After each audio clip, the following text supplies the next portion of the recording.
questions and answers. Welcome to our May 5th live car shopping strategies. My name is Deshone. I'm known as Deshone the Auto Advisor.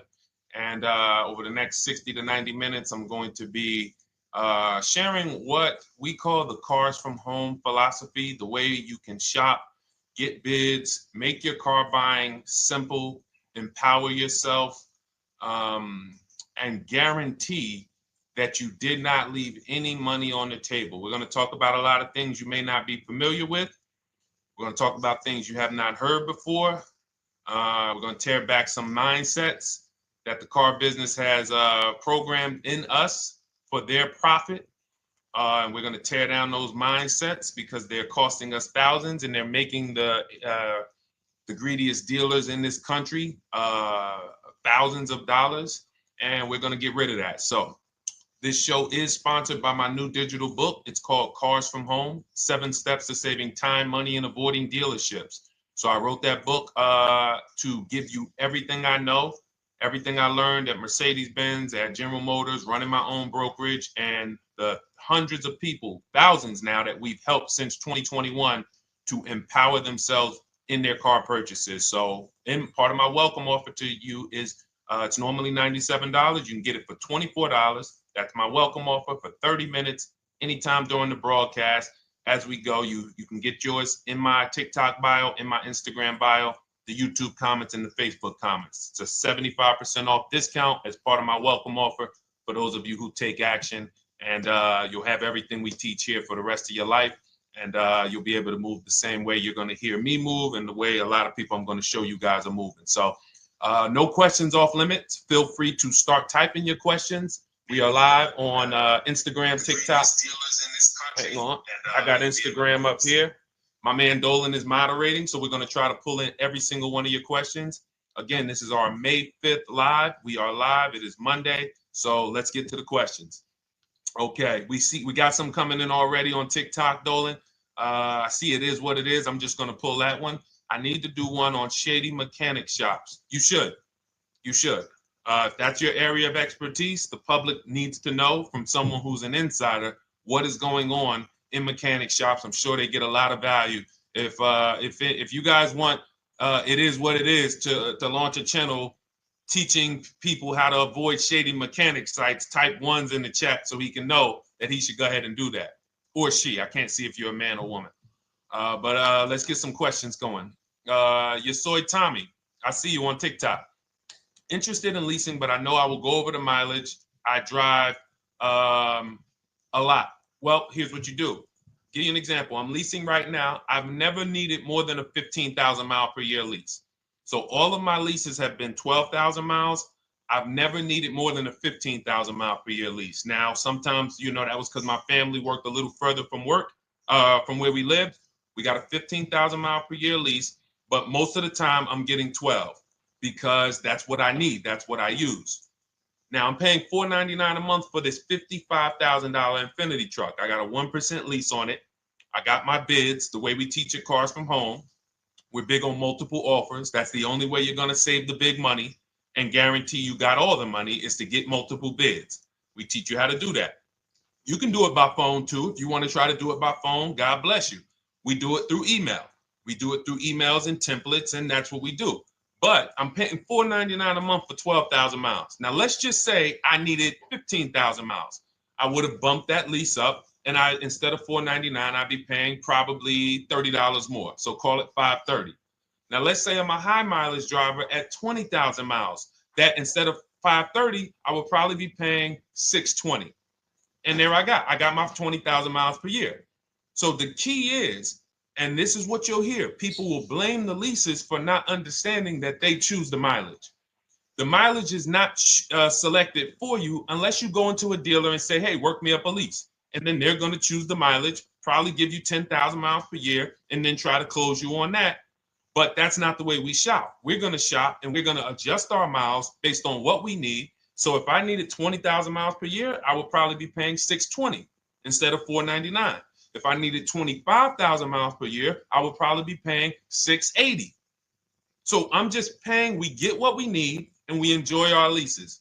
because when we buy these cars and we drive ridiculous miles, we depreciate our cars, we destroy the value, and then we still have a loan on it in a lot of cases for a vehicle that we have destroyed the value in because we put 60,000 miles on it in 3 years. So our loan is moving very slow, but our vehicle's value is dropping through the ground very fast, which is typically how we end up with $15,000, $20,000, $25,000 in negative equity.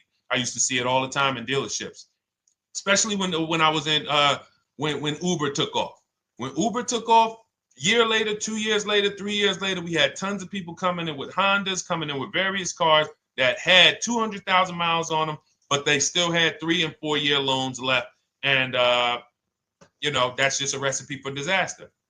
That's a recipe for disaster. So you should not be leasing, though, if you keep your cars 8 years. Some of you familiar with the 8-year rule, you understand. Everyone should not be leasing. I want to make that clear. Some people say, Deshone, you believe everyone should be leasing? No, I don't. If you are not keeping your cars 8 years, then you should be shopping for below market leases. Don't forget those 2 words, below market leases.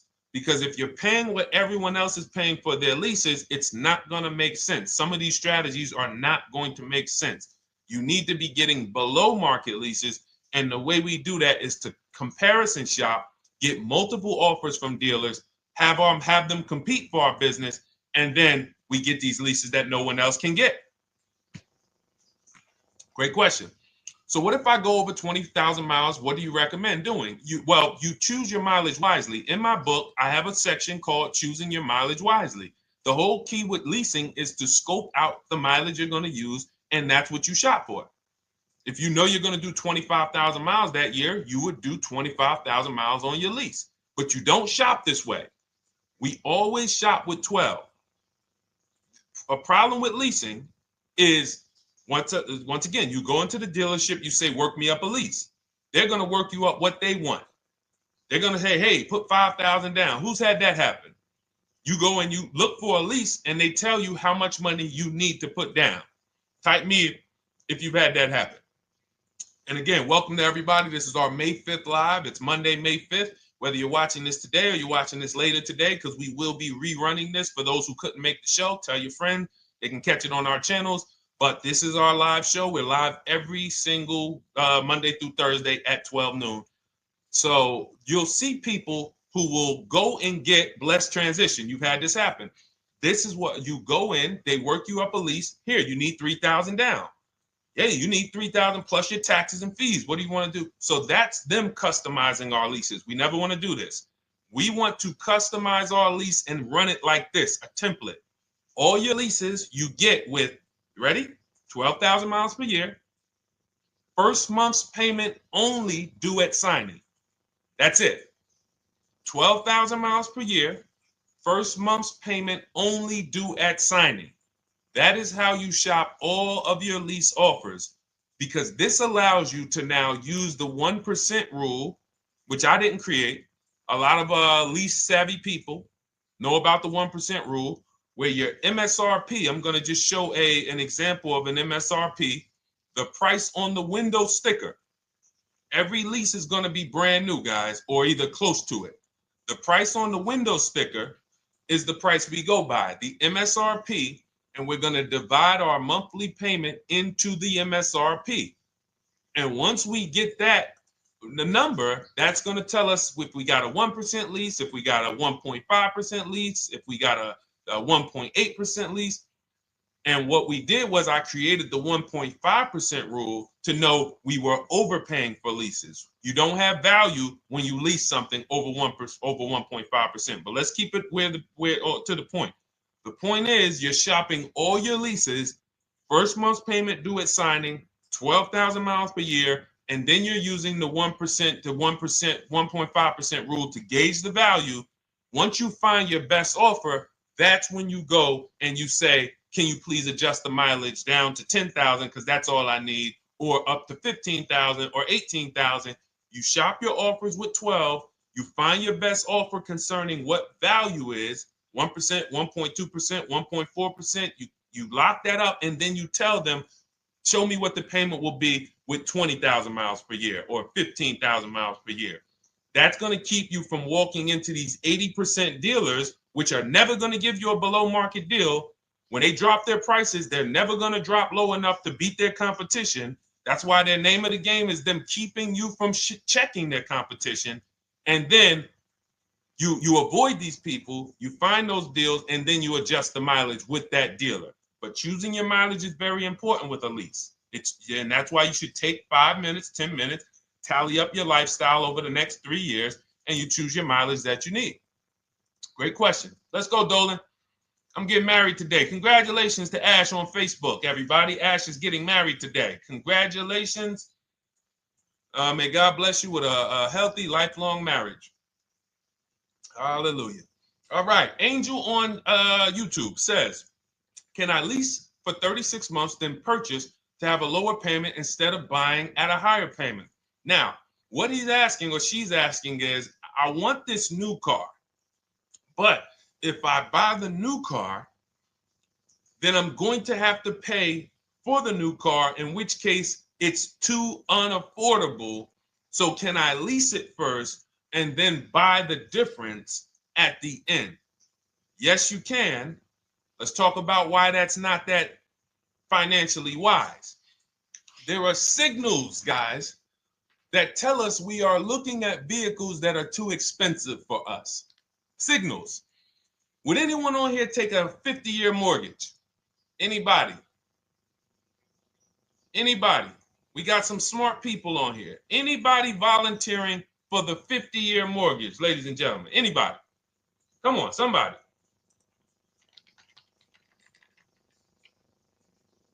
No, why not? Why not? Why is everybody saying no to the 50-year mortgage? Because we know it's ingrained in us that a 50-year mortgage on a house means we can't afford that house, right? Same thing with cars. There's signals. And so when we cannot finance a brand new car and it's affordable, what should we be doing?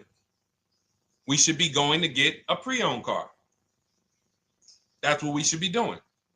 So some of you have the luxury where you could afford both a new version of the car you want and you can afford a pre-owned version, of course. So you might say, Deshone, I could afford both. I want this car, but I could afford, which one should I get, new or pre-owned? Thank you to the new gifter, Jeffrey Jones. Welcome. The Black King. Thank you so much. Gifter badges. Appreciate everyone who supports this broadcast. Thank you so much. You helped me to keep this information going. So what you're saying is, I could afford both. Which one should I get? In that case, it's a matter of your values. Do you want a brand new car? You want to treat yourself? You only get it every 10 years. So it's like, hey, I only get a new car every 10 years. I'm going to treat myself to a brand new one. Curtis Thomas, thank you for sharing. Or you might say, you know what? I want to go to value play. Even though I could afford a new one, I want to knock 20, 30, 40% off the price, and I want to get me a pre-owned version. So that's the people who could afford both. Some of you, you're like Angel, who like, I want this car, but I can't afford it new. In which case you go pre-owned, because you don't want to you don't want to lease a car 3 years, even if you get a below market lease deal, great lease payment, turn around and buy the difference, because you're typically going to need a 5 or 6 year loan for the difference. Once you get that 5 or 6 year loan, you add that to your 3 years that you leased the car, and you got 8 to 9 years of payments on the exact same car. 8 to 9 years of payments on the same car. This does not make financial sense to pay that long on a car. This is, you can't reach the reward stage where the car is paid off and you're putting money to the side for maintenance and repairs. You know, you got a paid off car, because the goal with purchasing is to get to that long-term ownership where the car is paid off. I don't owe anything on it. You know, I got a couple $100 I put to the side for maintenance and upkeep, but that's all. That car is paid off. I can keep that thing for 15 years. I can pass it down to my son, my daughter. We got an extra car in the family. That is the value of purchasing. So if you have a payment for 8 years on a car, you don't get to that stage. So that's why before I would ever recommend someone lease and then purchase the balance, I would recommend someone purchase a quality pre-owned car and get it at a below market price.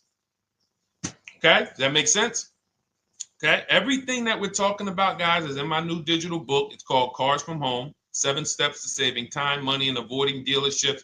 Has everything we teach, because the name of the game is learning how to structure your deals. When should I lease? When should I purchase? And then once you have your structure, getting bids on everything to make sure you don't leave any money on the table. When you get bids on everything, you're never going to lose any money on your trade-in, because you didn't just get one offer on your trade-in, you got bids. You're never going to overpay for your interest rate, because you didn't get one offer on your loan, you got bids. You're never going to overpay for the new car or the used car you're buying, because you didn't get one offer on it, you got bids. And that empowers you to control the transaction. That is what we teach. That's in my new digital book, step by step. You can get your copy for 75% off, normally $97, but it's part of our welcome offer for 30 minutes. You got it in my TikTok bio, Instagram bio, YouTube comments, or the Facebook comments for $24. Okay, enjoy it, use it. All right, let's keep it going. I need to buy a car. I want to know how to buy the advertised new the new SUV vehicle for under $10,000 or even under $20,000. I don't really understand the question. Let me read it again. I need to buy a car, and I want to know how to buy the advertised new vehicle for under $10,000 or even under $20,000. Are you saying that's the discount you're looking for, or are you saying that is my budget? Please let me know. I don't quite understand. Go ahead to the next one, Dolan.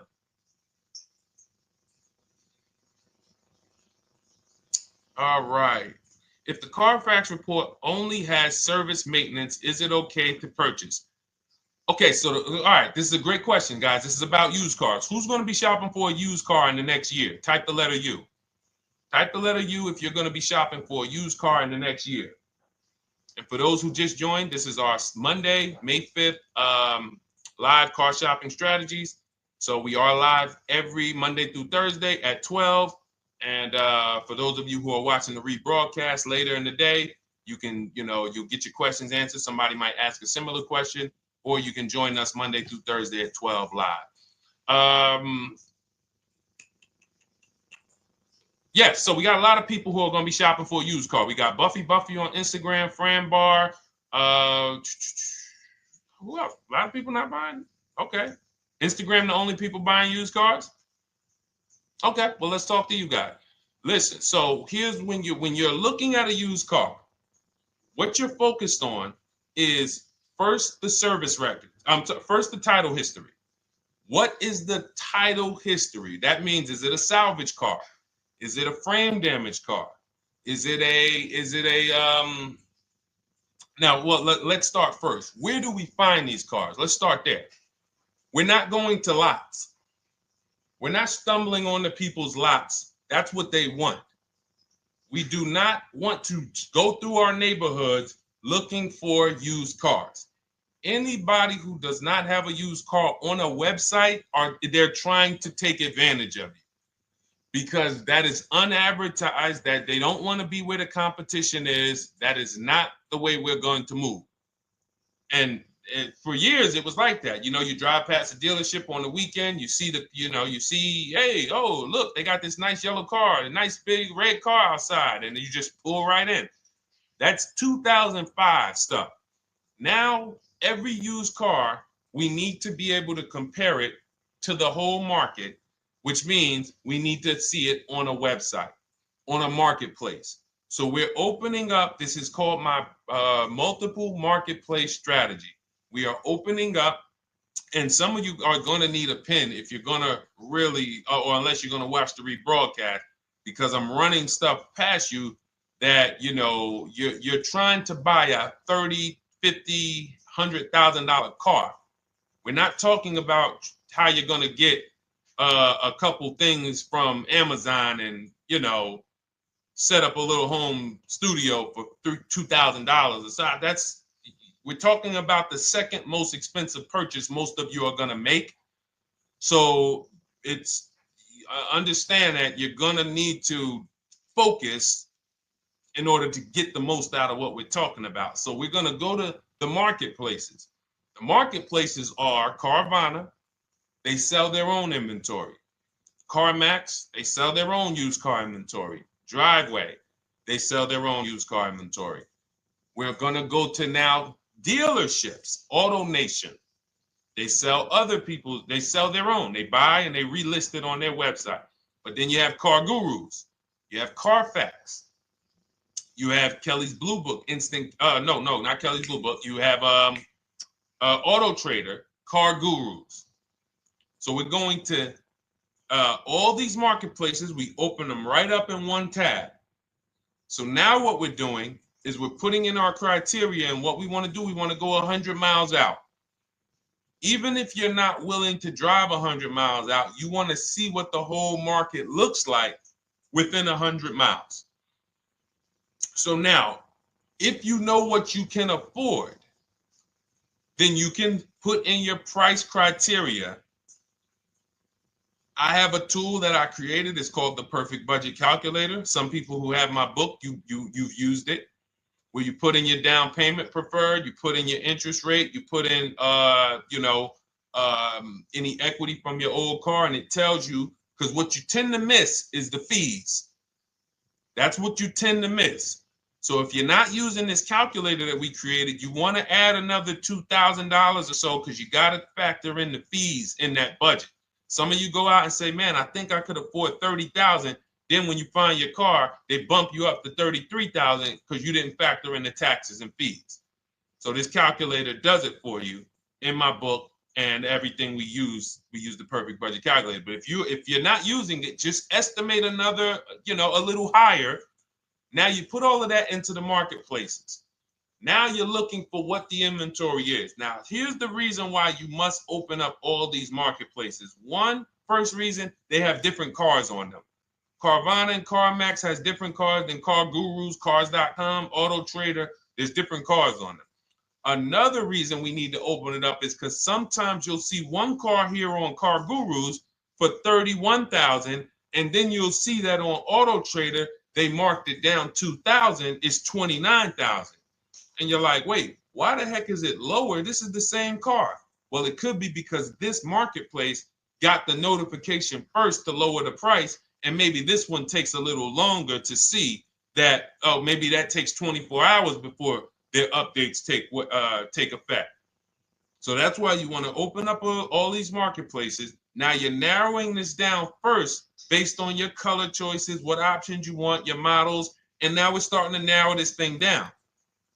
So we're narrowing it down. Now we start to look at the history of these cars. This is the best way to start narrowing down your used car search.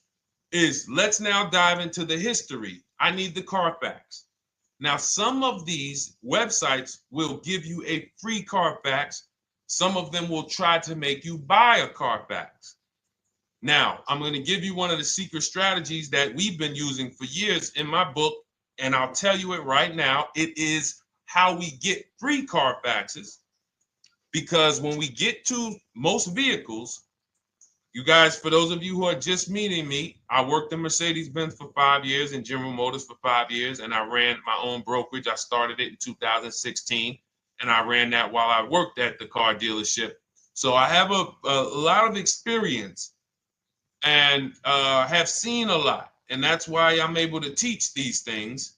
I also love numbers. But one of the things that I know is almost every dealership has a contract with Carfax. So every dealership, we pay Carfax already.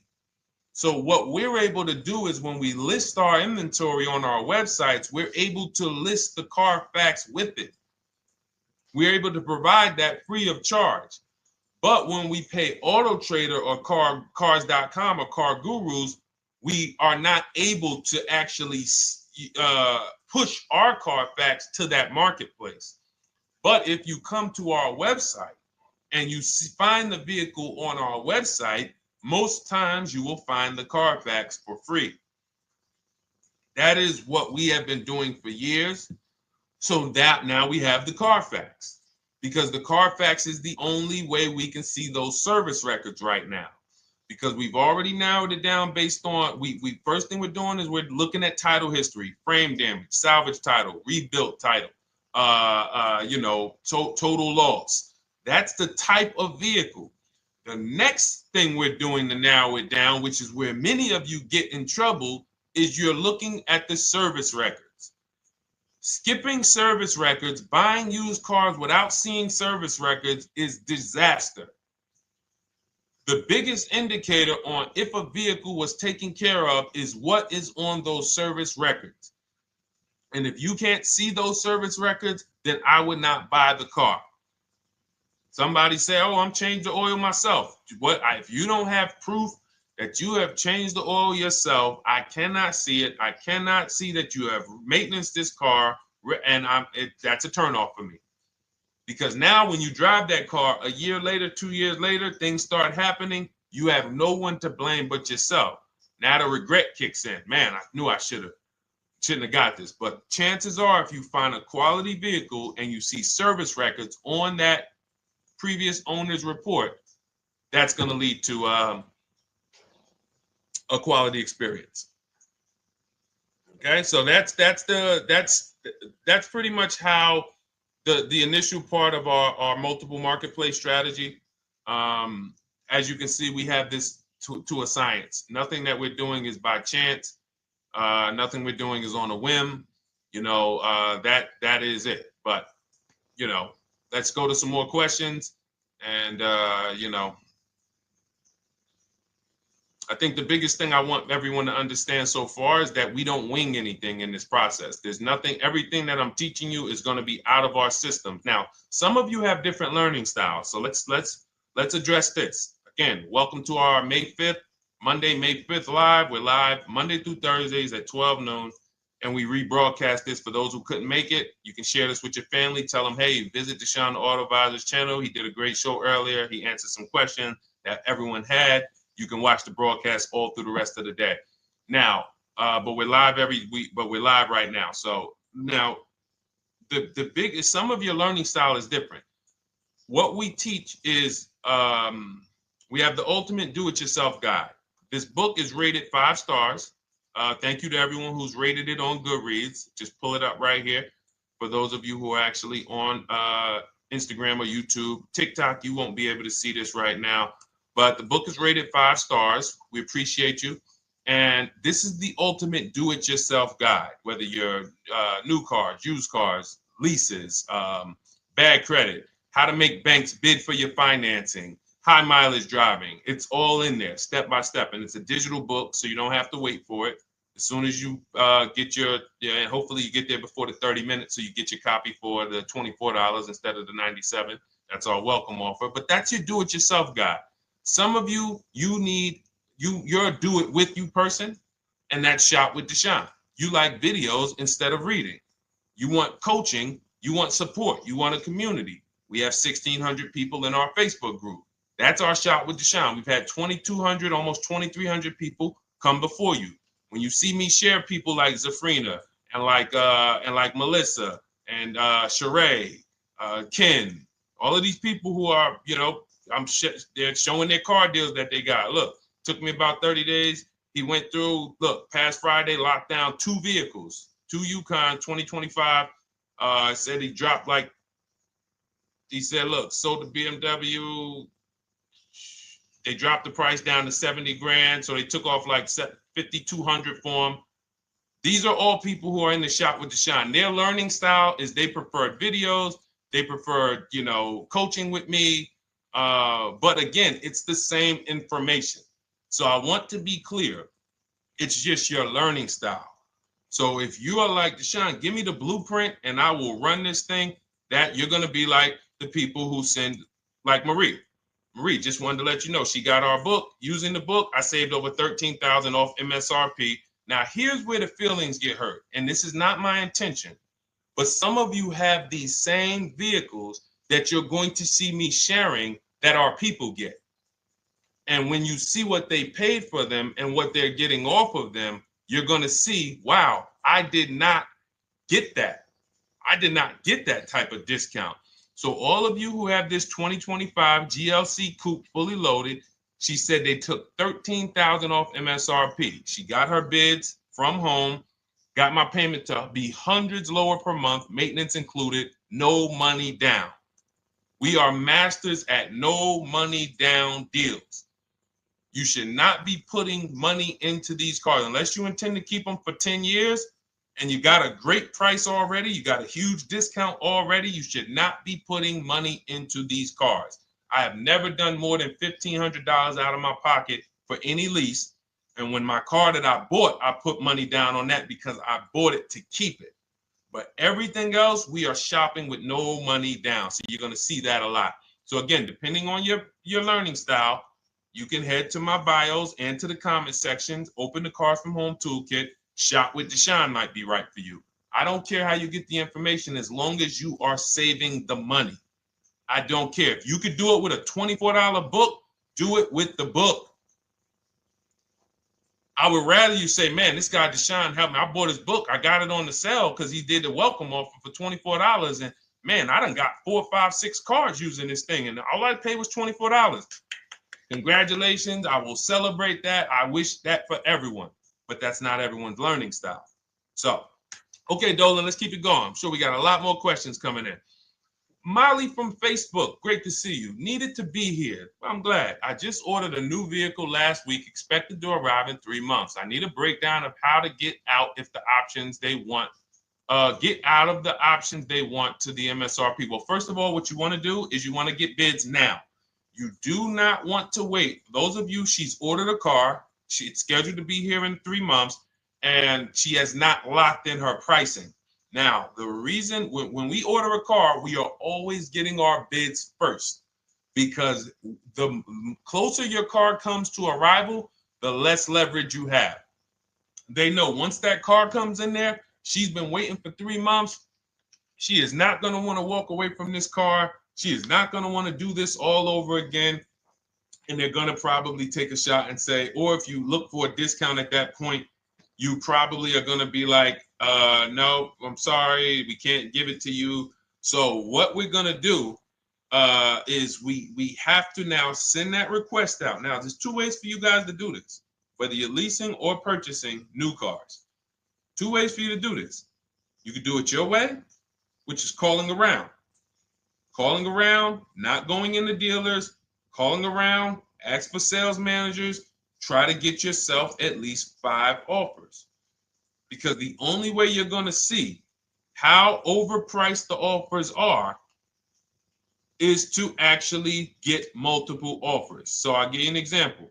I'm showing you guys on the screen what a market report looks like. So we also have a division. We shop for people's new cars and their leases if they have good credit.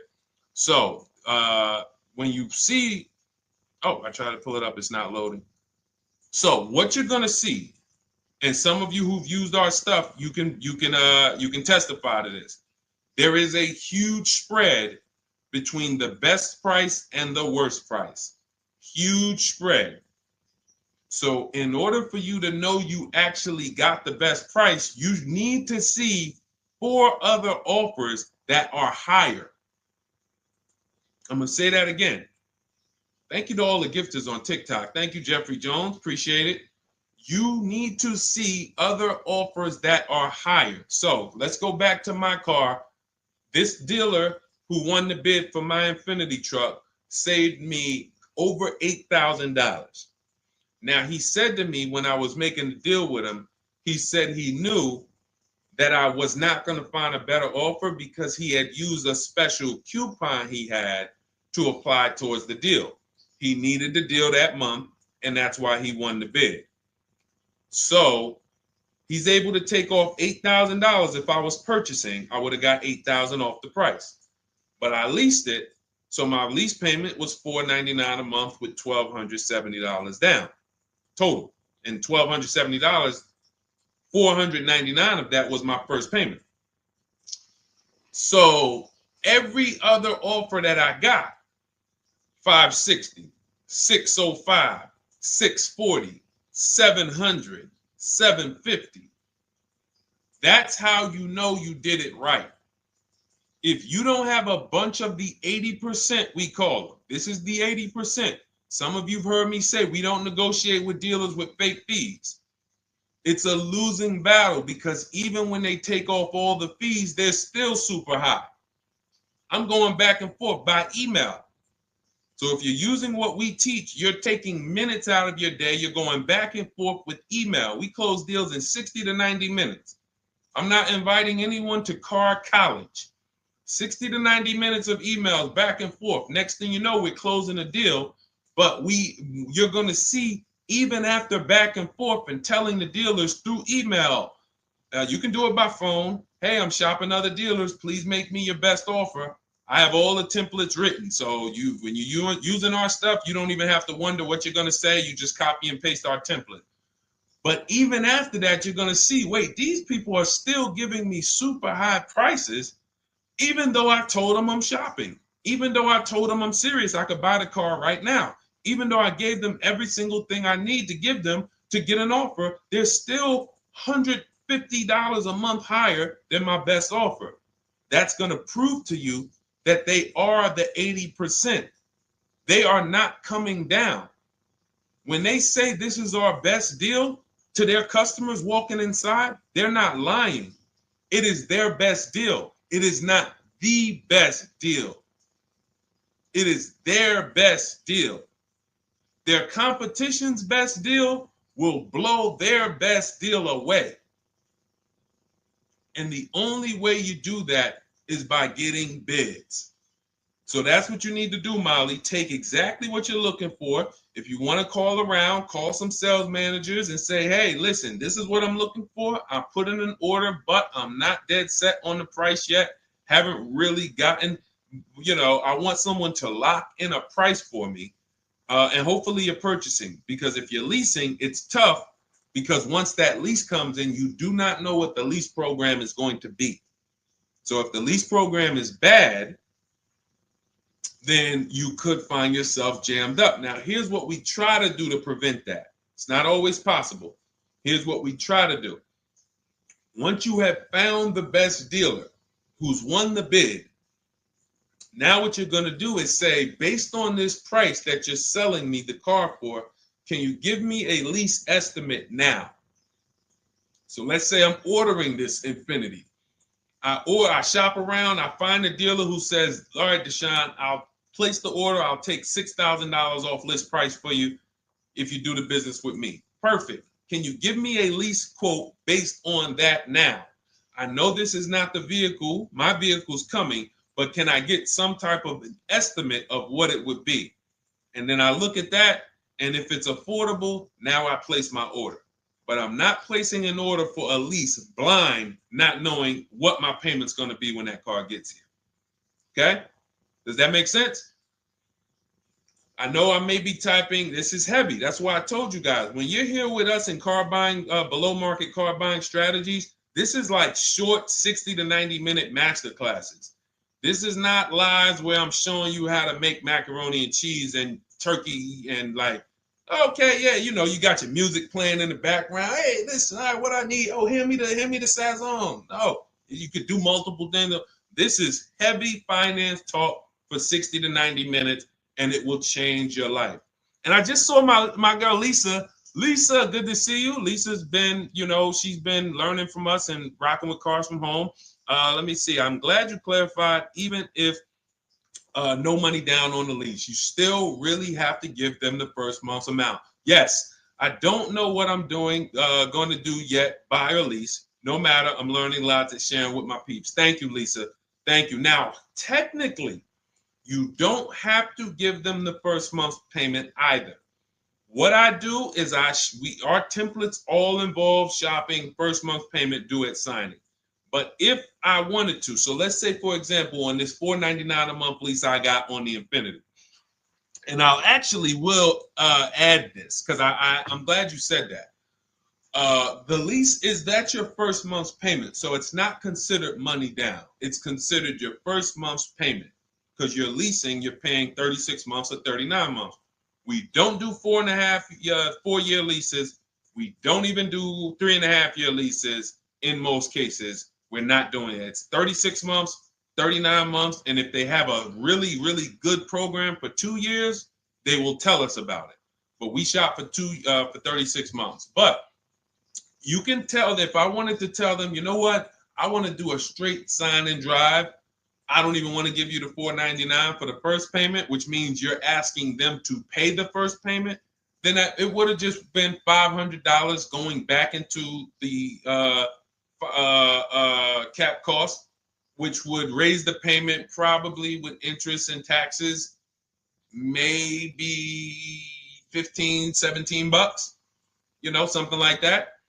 So if I truly wanted to bring nothing to the table, I can just have them to, cap the first month's payment. You can do that. You can do that. So you can ask any questions. I know you're in our Facebook group, and so you let us know. But the 8-year rule is your basis for leasing versus buying. The 8-year rule, when you guys open up my book, you'll hear me talk about this. I'm going to make a whole lot more videos about the 8-year rule because it is the parameters for how to know whether to lease or buy. It takes into account how drastic cars depreciate. They lose value like crazy.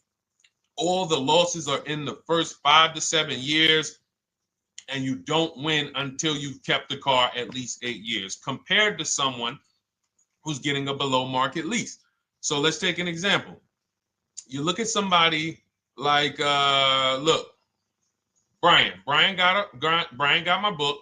Just finalized my first ever lease using your system. 2025 HRV Sport all-wheel drive, $30,000, $505 MSRP. So this is a $31,000 vehicle almost, and he got it for $395 a month, which is a 1.2% lease, no money down. Now, his initial quote from this dealer was $434. This is the winning dealer. But in my book and in our systems, we have a counter offer calculator where we put all the offers we get into the calculator, and then it calculates the best offer and it tells us what to counter. So his initial quote was $434. He countered with the calculator and ended up closing his deal at $395. So these are the people that, for all of you who you're like, wow, are there any cars out there with a $300 payment anymore? Well, if you're buying a car, you are buying it at a $300 payment. You could only spend, who knows, every $5,000 on a vehicle is about how much per month? Every $5,000. When you're looking at a car, every $5,000 on a 5-year loan, which is what you should be defaulting to, is about how much per month. Thank you, Nikki. Nikki got a #1 gifter badge. And I don't really know what all of that stuff means, but I definitely appreciate it. The Black King, thank you so much. I just know it means you guys support the show. So I appreciate it. So who knows? Every Nucci Graham is and I wanna Nucci Graham will address you next, because as soon as you get your book, on the thank you page it says, "Thank you for your purchase. Click below to open your book." So we'll address that shortly. But okay, thank you, Lisa. Yes, every $5,000, and Nikki, $100. So this keeps you in the safe zone. When you are looking for how much loan I'm going to take, you are looking and saying, every $5,000 is going to cost me roughly $100 per month. So if I want to spend $400, then my loan needs to be about $20,000, which means I'm looking at this car. If I'm going to buy it for $23,000 plus fees, and I want to be at $400, I'm going to have to come up with some more money down, because I need to get my payment here. I need a $20,000 loan. I'm not going to go in looking at a $20,000 car and thinking, man, can they get me to $250 a month on this? No money down, because the math doesn't make sense. Because the only way they can get you to that is to put you in a 7 or 8 or 9 year loan, which is a horrible deal. And they've done it to a lot of people, because you go in and you just say, get me to this monthly payment. And they're like, well, you didn't say how long. You come in later, hey, man, my loan is, I remember, man, a guy called me And this is, unfortunately, people are not trained to look at how long their loan is. Early in my career, I think I was still with General Motors, and a guy came in and he had some vehicle, and he was like, D, could you look at this, man, and tell me, because I don't, I'm trying to get out this thing, man. They telling me I can't get out of it now. That's a recipe. You bury yourself when you make these types of moves. They're saying I can't get out. I looked at his contract. It was a 96-month loan. 96-month loan. So he's in a 96-month loan at a high payment. He's going nowhere. And what it came from is him going in and saying, hey, get me to this payment.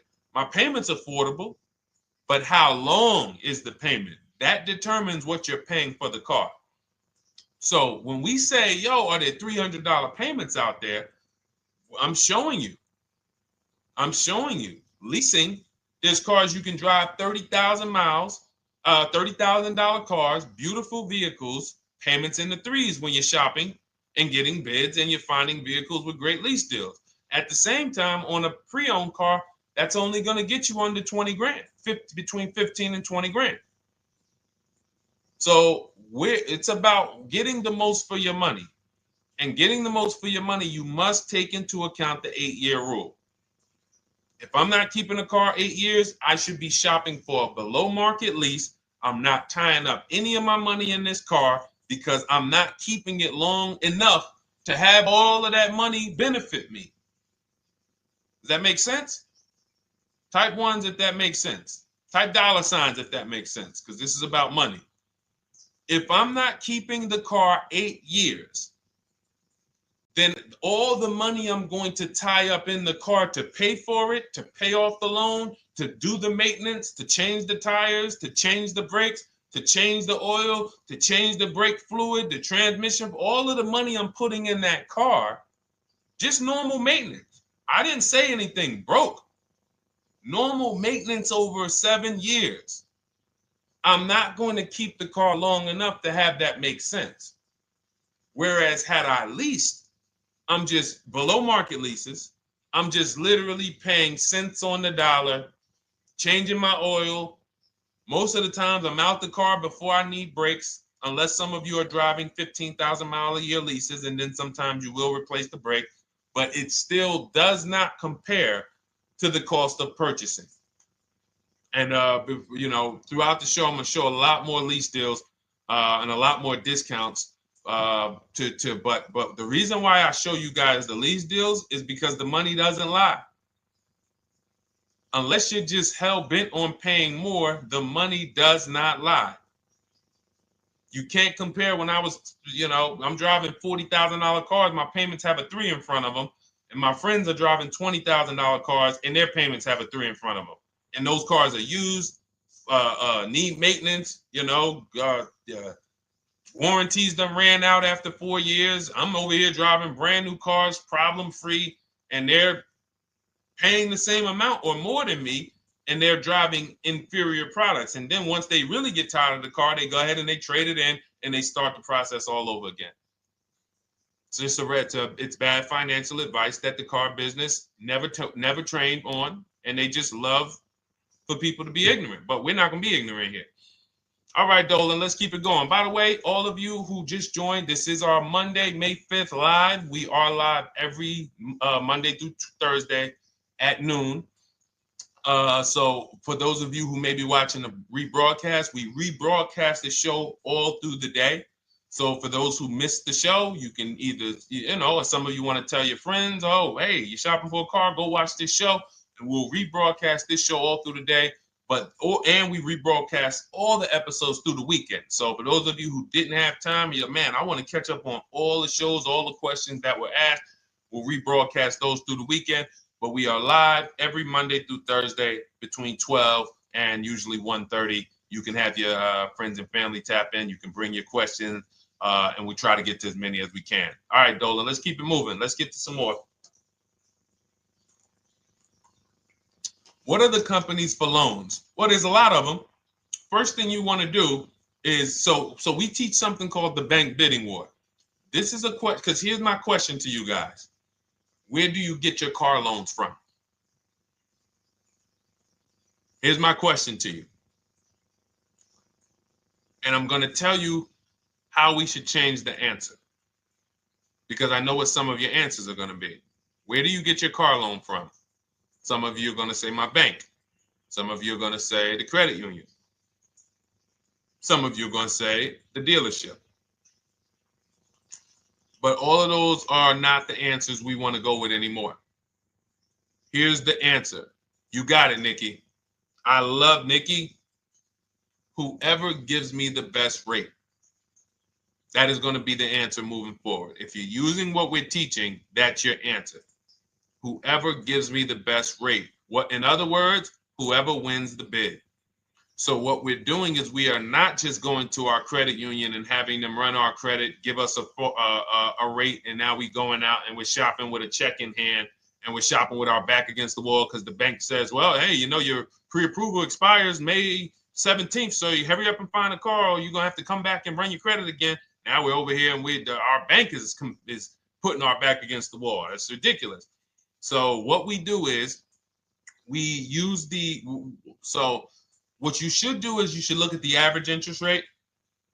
If you have average credit, look at the average interest rate, and then you use that to budget.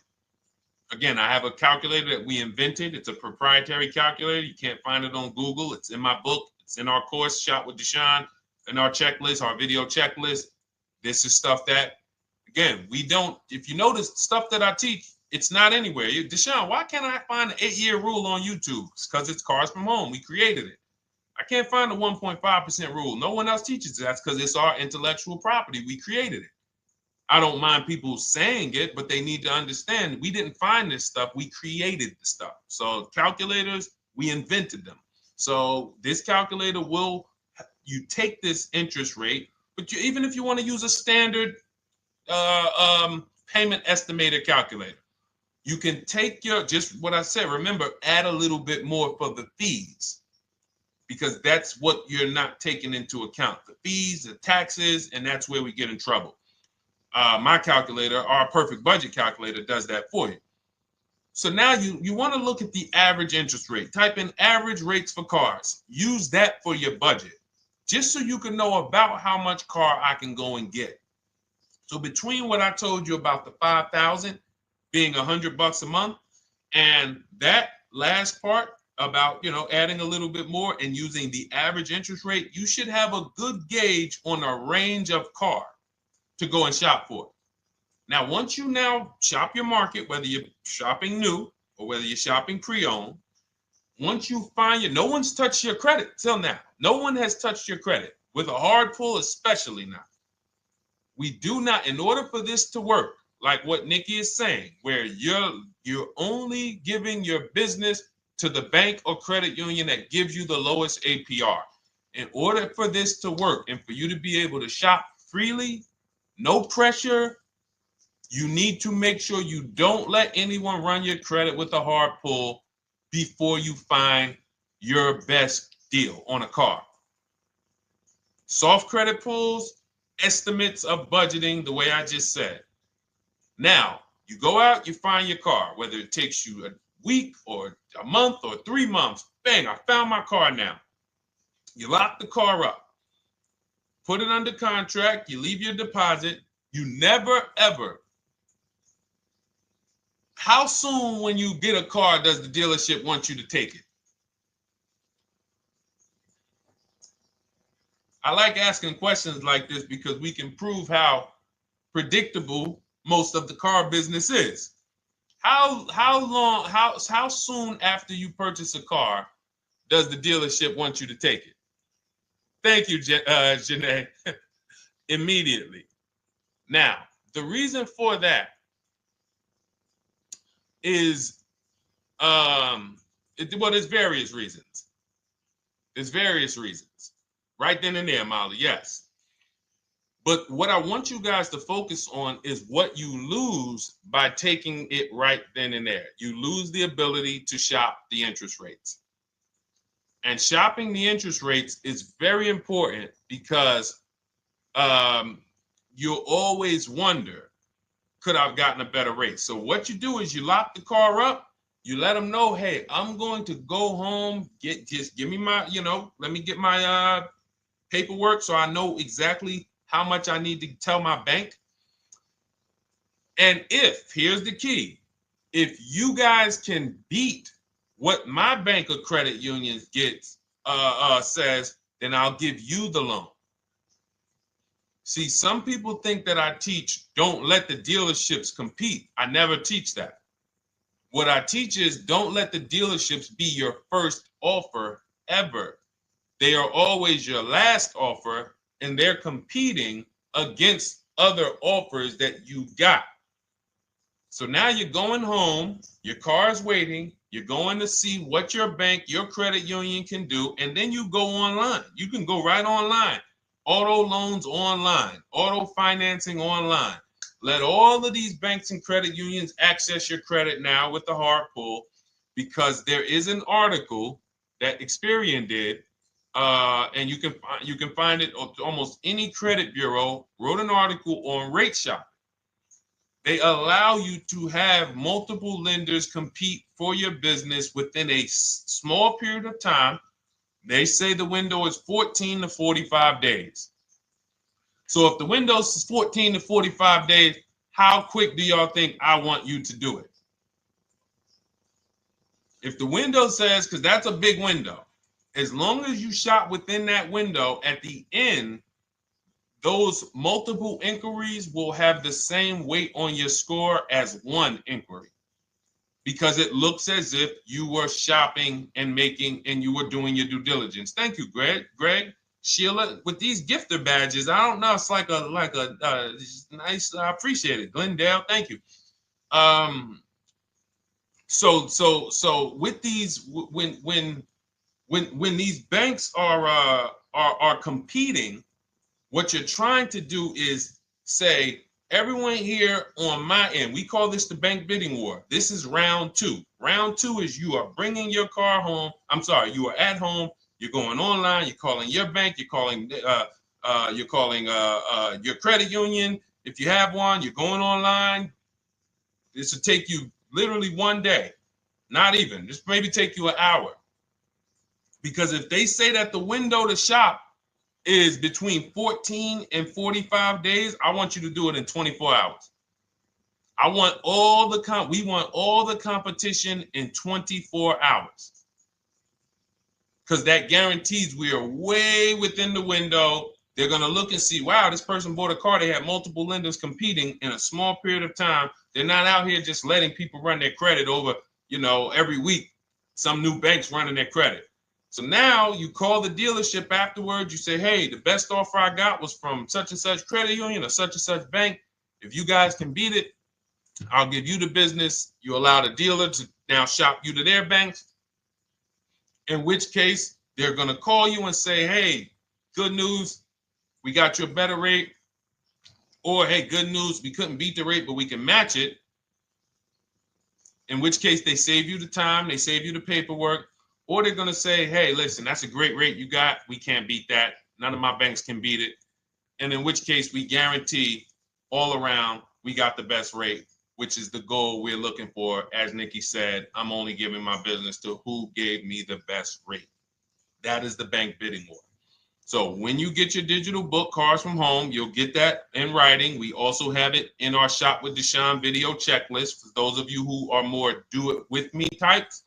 Again, we're all about your learning style. And some of you just like, Deshone, I see you. Can you shop for us? What are these? I'm seeing a lot of you guys shop for people, new cars, new cars, leases only. And you have to have good credit. Your FICO scores need to be over 670, all of them.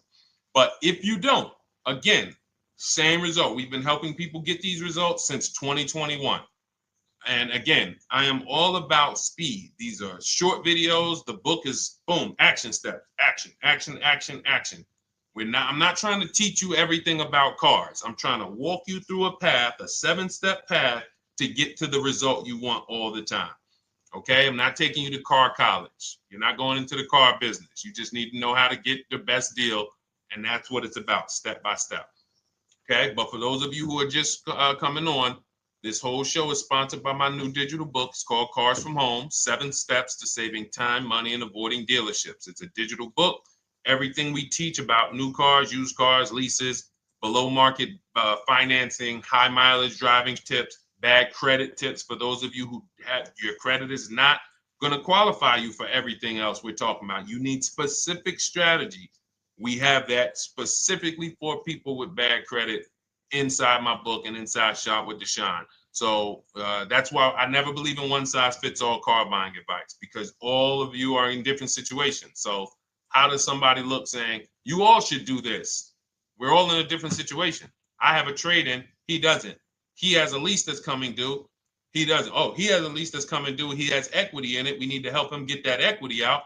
He has a lease, it has an equity, but it has a third-party restriction. We can't talk to people the same. That's why everything we do is custom and letting you know, no matter what your situation is, it's very common to us. Very, very common. So, all right, let's keep it going. We got some more time, Dolan. Pull them up. More questions. All right, yeah, I see we got a couple more coming in on TikTok. How do I get the book? Well, the book is in my TikTok bio. In my Instagram bio, there's a website there. It's Cars from Home Toolkit. And then you'll see the welcome special for $24. So the book is normally $97, but as part of our welcome special, you got 30 minutes to get yours for $24. So you won't pay the $94. You get 75% off. We also have a link for you guys on Facebook and YouTube in the comment section so you can get your copy. And if you're going to spend a couple more minutes with us, I would appreciate if you share the broadcast with one person that you care about. So that can help, we can help get this information out and we can help change lives. If you didn't receive your ebook, well, first of all, as soon as you purchase your book, you're going to see a thank you page. It says, thank you, screenshot this page. And then it says below, click the link below to open your book. So you actually get the link to open it as soon as you make the purchase. And then I say, I also emailed you a copy. So sometimes people type their email in, one letter's wrong. Obviously, we can't send a book to an incorrect email, which is why I have my support team's email right on there. So that if you don't see that book within 5 to 10 minutes, you email my support team, hey, I didn't get the book. They'll get you the book right away. So as you can see, I want you to, Dolan, can you put up, do we have anywhere with, we can put up the support team's email for this person? And just send an email to support. There you go. Thank you so much. Support at Deshone the Auto Advisor. Thank you, Dolan. Best moderator in the world. All right, so shoot them an email. Just let them know. Give them your first and last name, and they'll check the record, make sure that we have a purchase from you, and they'll send you your book right away. So you can dig right into it. Okay? All right, let's keep it. We work with clients all around the country. What I'll start doing, I wanted to bring some on here today, but I can't load them up. The system is showing an error. So I got a lot of people. I always bring tests. I always like to show results. So, you know, I'm a results person. So you'll see a lot of people that I share.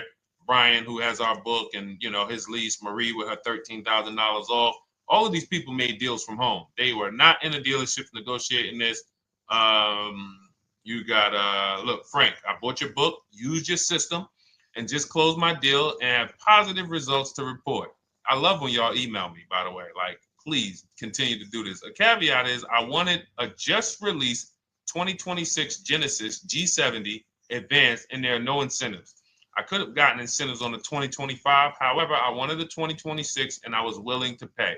So even with high demand cars, even with cars that are rare, this is the situation. I reached out to 20 dealers and I received 9 offers for 36 months, 12,000 miles on a $58,000 MSRP.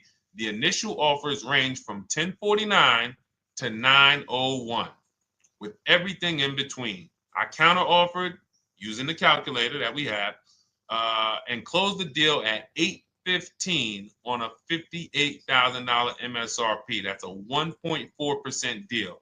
Now, mind you, that on a vehicle on a 2026 with no incentives, which means every bit of that was the dealer taking off money for him. He probably had to get at least $5-6 grand off to have that deal come in the eights. when other dealers were quoting him 9 up to 10 and mid $1,000 range.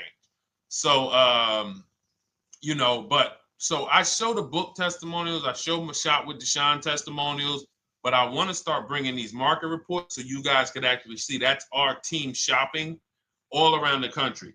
And that allows us to stay, we're able to just stay on top of the market, like from state to state. It proves like this stuff is not, oh, if you're in New Jersey, the deals are better. Hey, if you're in Florida, the deals are better. If it's California, we don't have deals out here.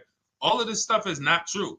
And thank God we have people using the Cars from Home systems, be it by book or be it by our video checklist, or be it us shopping for people all around the country where we can tell you beyond a shadow of a doubt. I can show you market reports from Texas, from Oklahoma, from South Dakota. We did a deal for a Mazda, a South Dakota deal, Nebraska, California, Florida, Georgia. We're shopping for people all around the country. And there's great deals everywhere in the country when you know how to make dealers bid. Because you're always going to find that 20% dealer who just wants to beat their competition. They're the best in the region. And you got to go out to find them. You got to have a system to find them.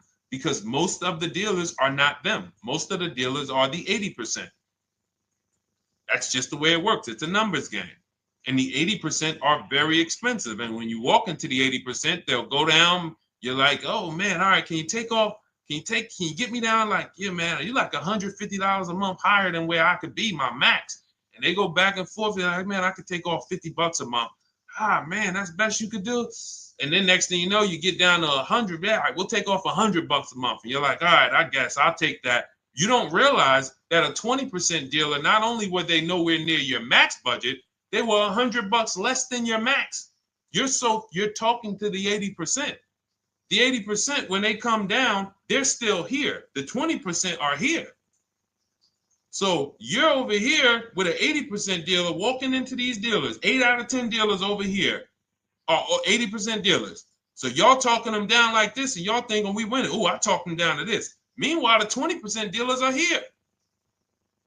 20% dealers will launch a bid.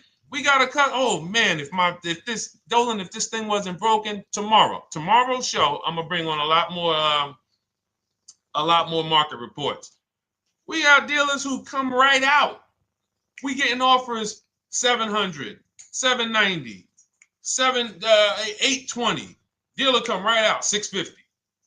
Boom, blow everybody away.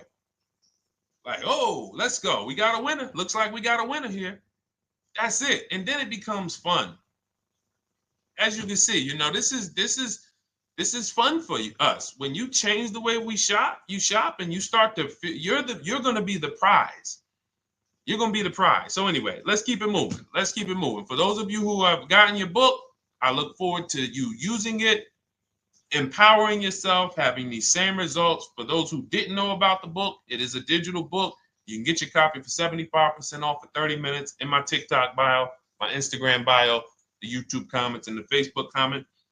And for those of you who've been on and you still don't quite trust us, you want to get started with maybe some free advice, go grab our cheat sheets. We have our free cheat sheets in my Cars from Home toolkit, totally free. Test us. Look at the cheat sheets, look at the strategies, look at the emails I'm going to send, guiding. Like I don't play around. So if you want to just say, test out, let me hear some free advice, start with our cheat sheets. All right. Yes, I'd actually answered that when I read that comment, Dolan, on TikTok about do we work with clients in New Jersey and New York? Well, yes. When it comes to shopping done for you, if you open the Cars from Home toolkit and you're like, Deshone, I just want to relax at home. You guys go shop the market for me. If you have good credit, FICO scores over 670, and you have and you're shopping for a new car or a lease, you can book a call with us and we can see if we can help you. Book a 10-minute call. It's free. And we can see if we can help you. Is it best to lease a car if you're currently underwater? Ooh, if I was underwater right now, let's just say I have 15,000 negative equity. I made a bad deal during the pandemic. I'm upside down and I'm like, man, I got to get out of this car. But and first of all, I know I should be leasing because now we know the 8-year rule. The 8-year rule says if we're not buying our cars to keep them at least 8 years, we should be shopping for below market leases. We're going to pay a lot less money. below market leases, not normal leases. Very important.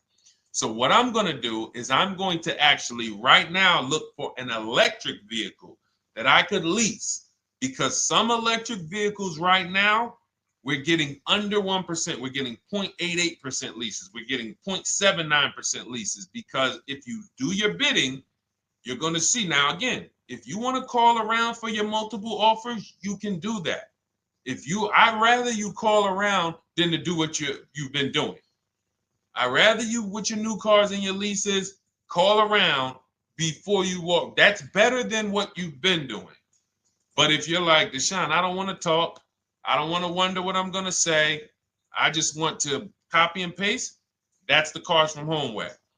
Either way, you get your 5 offers, and you're going to see now, my best offer on this $40,000 electric car might be $320 a month.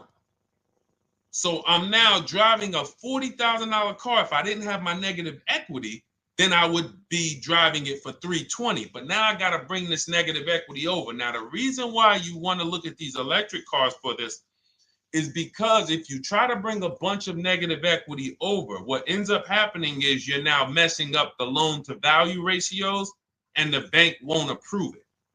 So you might go in and look at a $40,000 car, and now you bring this 15 grand of negative equity, and the bank is saying, we're not going to loan $55,000 on a $40,000 car. We're not doing that. So that's when they'll say, some of you may have heard this before, you have to put money down. They'll say, we can't get you approved unless you can put $3,000 down, $5,000 down. You have too much negative equity, and the bank is not going to approve it all.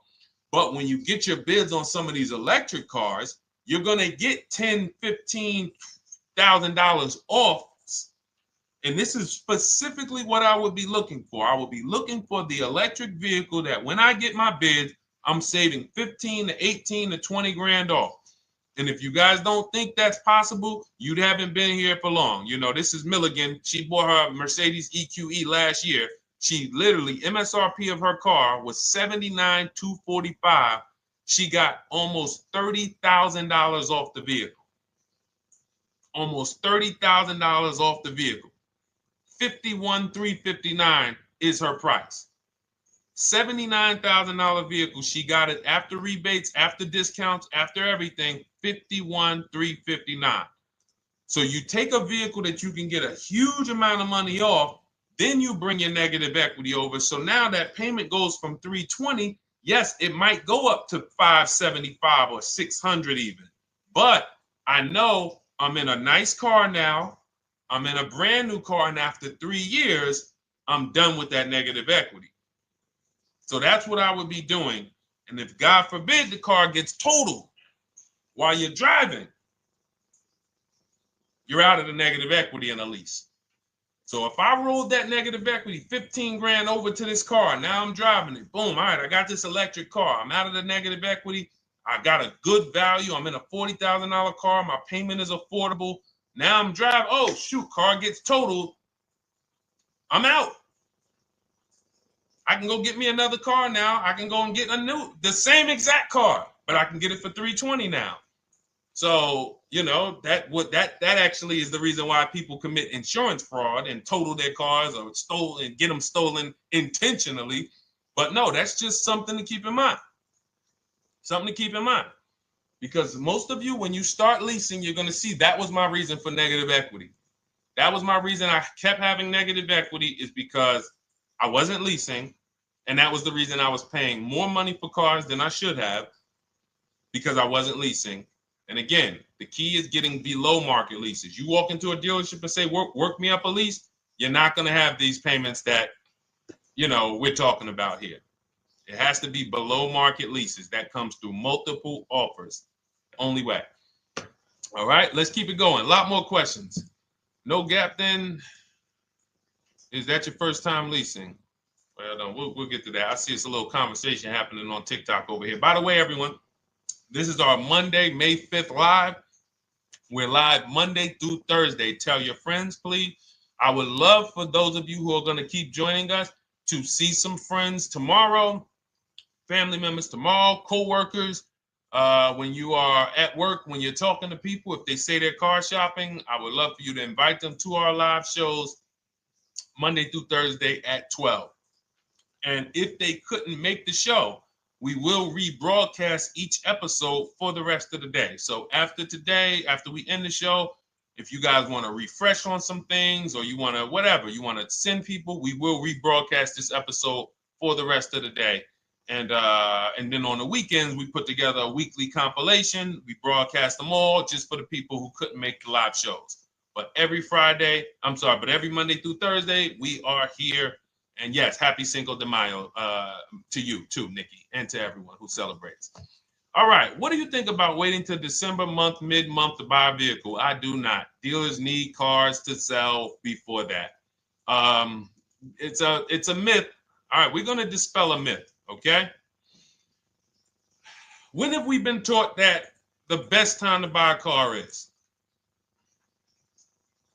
Thank you to everyone running up the likes on TikTok. We're at 3,400 likes.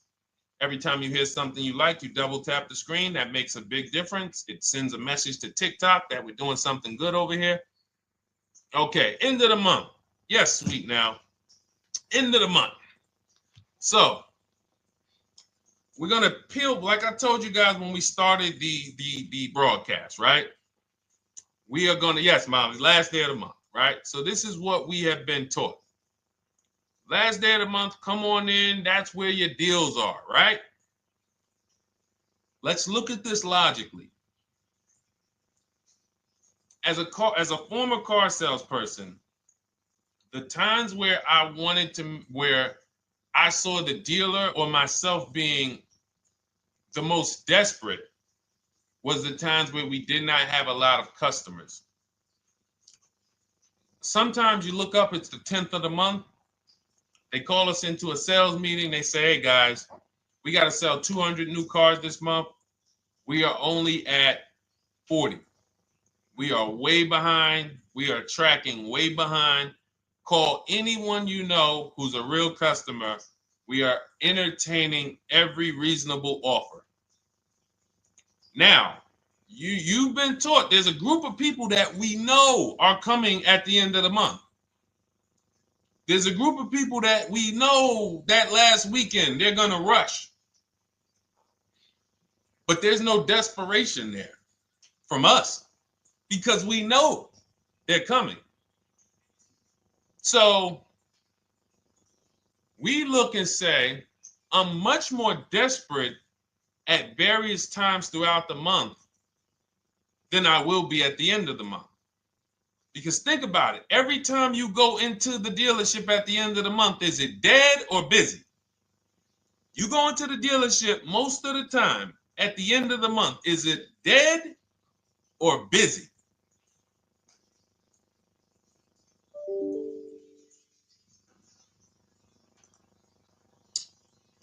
Thank you. It's a zoo. It's a zoo. Customers everywhere. That means all the car salesmen are not worried about making a deal. In fact, they're looking at you and saying, hey, Molly, thank you. Listen, I know you, look, I know the payment's $780 a month. I know you said you wanted to be at $499, but, we've been going back and forth. Can you work your way up, get closer to the $780? Because they know now we can take a shot. Because we have some other customers behind you, Molly. Did you see the people walking out? These people just walked out. They're mad. We don't have enough salesmen here. We got people waiting 40 minutes to speak with somebody. Do you think you're getting the best deal when that's the energy? Yes or no? Let's just be honest here. See, you might forget some of the lessons that we teach if you don't have our books and if you're not in our video checklist and coaching. You might forget some of the lessons, but hopefully you won't forget the stories.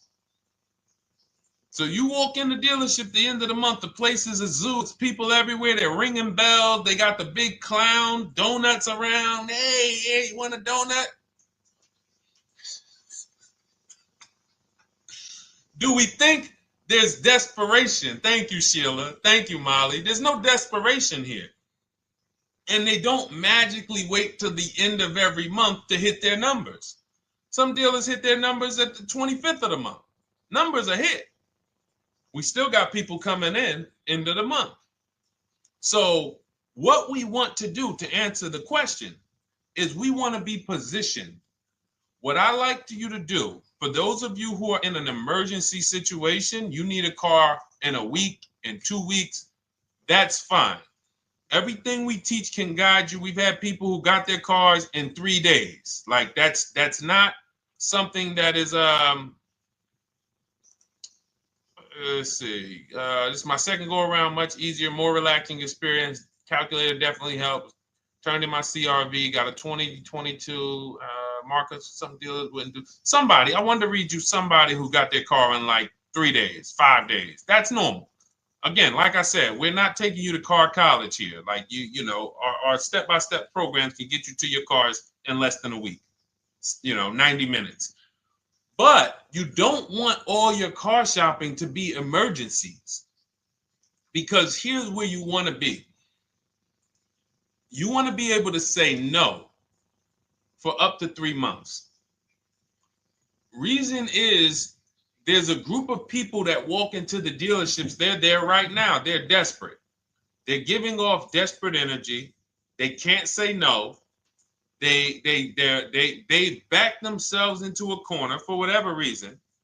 If their leases are up, maybe they don't know you can get an extension. If your lease is up this month, you can call. You can get yourself an extension for 1 month.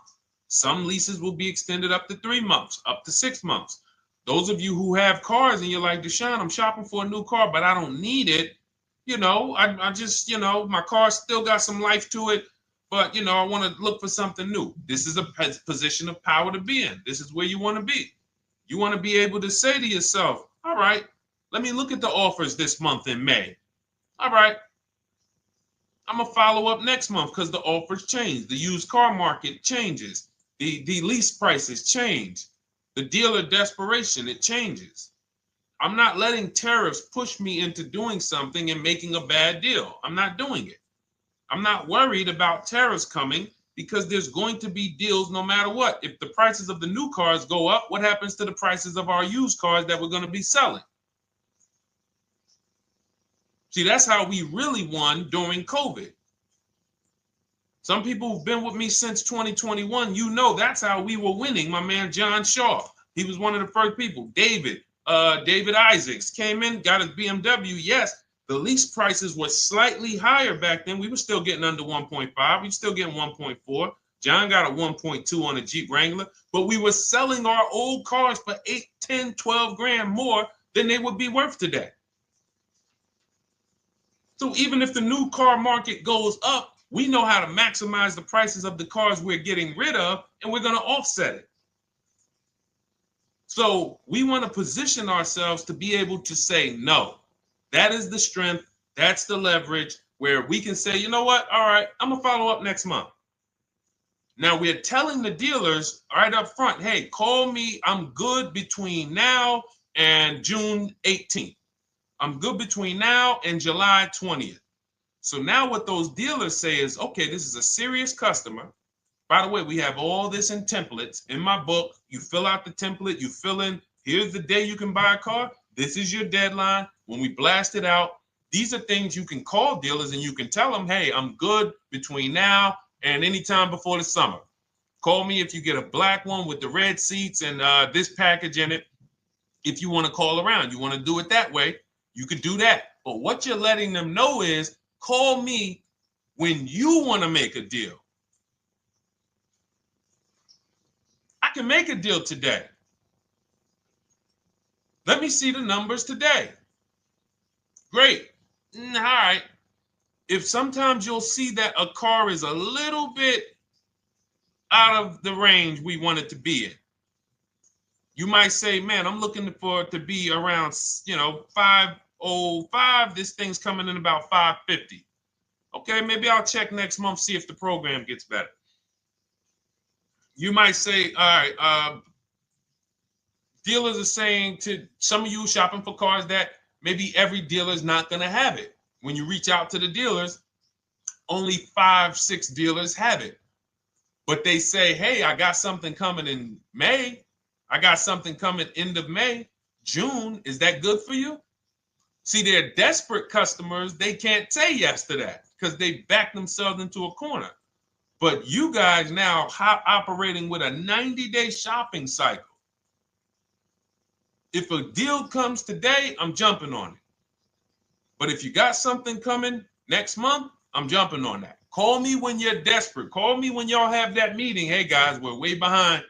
Listen, we need a deal. I'll take any deal right now. Hey, is that person that Sheila McCauley, you know, that last month, her number, we couldn't make that deal last month. Did she get a call yet? Hey Sheila, did you get a call yet? No, I'm still waiting. Okay, great. We can get to your number now. Perfect. Thank you. Positioned.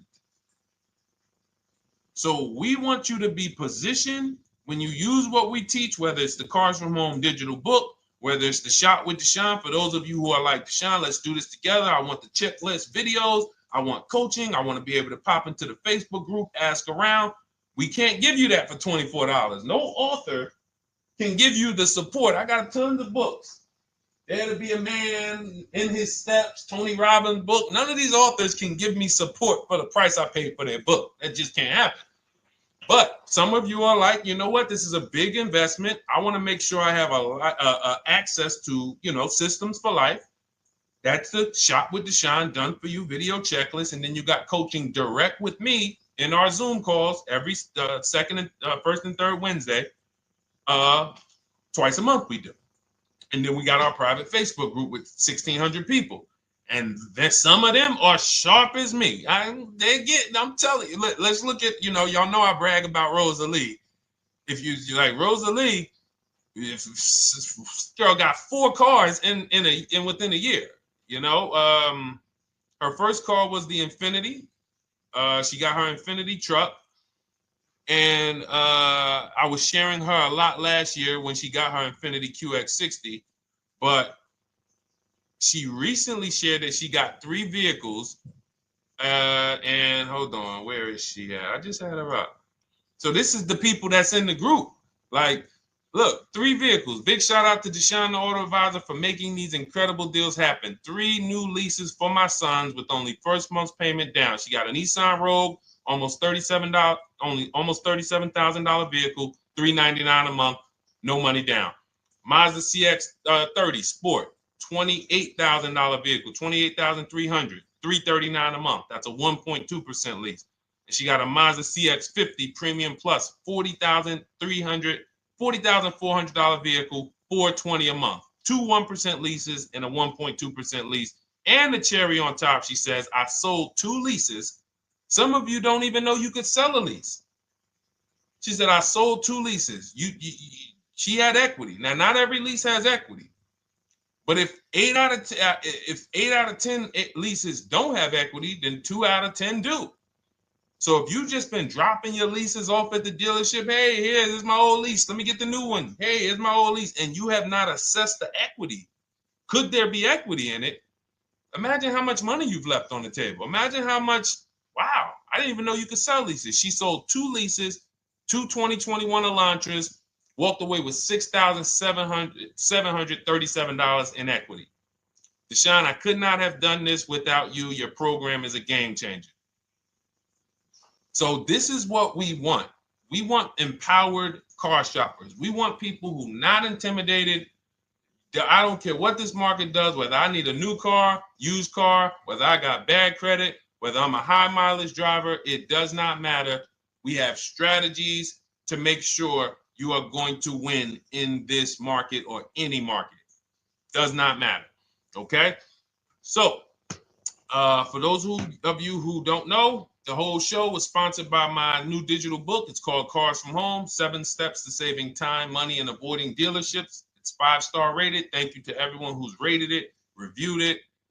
It has everything we teach in a step-by-step format. It's normally $97, but as part of our welcome offer, you can get yours for $24 in my TikTok bio, in my Instagram bio. Click that website. It's carsfromhometoolkit.com. Or we have a link for you guys in the YouTube comments, in the Facebook comments, and you just click the $24 welcome offer, good for 30 minutes. And for those of you who have different learning styles, or if you just want some free advice, we have some links in there for you as well. Whether you are a do-it-yourself type, whether you are do-it-with-me type Deshone, or whether Deshone, I think I qualify for that done-for-you shopping, where I can relax at home and you guys go do that work. Or, like I said, you want the free advice, just start with our cheat sheets and you can go from there. Whatever is right for you, you get it done. We just want to move you from anxiety, from, oh, I don't know what to say, from watching people online who call dealers and negotiate. Hey, take off $5,000 so I can have a viral video. And now you're talking to an 80% dealer. So the 80% dealer has the $5,000 to take off. So you look like, hey, yeah, see, I just got them to take off $5,000. We don't negotiate with dealers with fake fees. Like there's a saying, we don't negotiate with terrorists. Cars from home, we don't negotiate with dealers with fake fees. None of that stuff matters. Because what you want us to think is, look, see, I took off all of this money.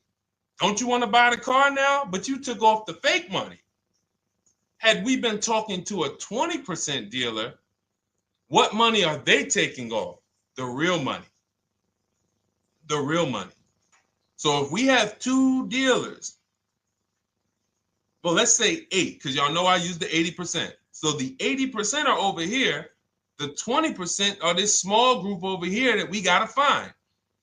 Now, the 80% are starting so high that when they take off all the money, it's fake money. We marked up our cars. We got platinum kits on them. We got the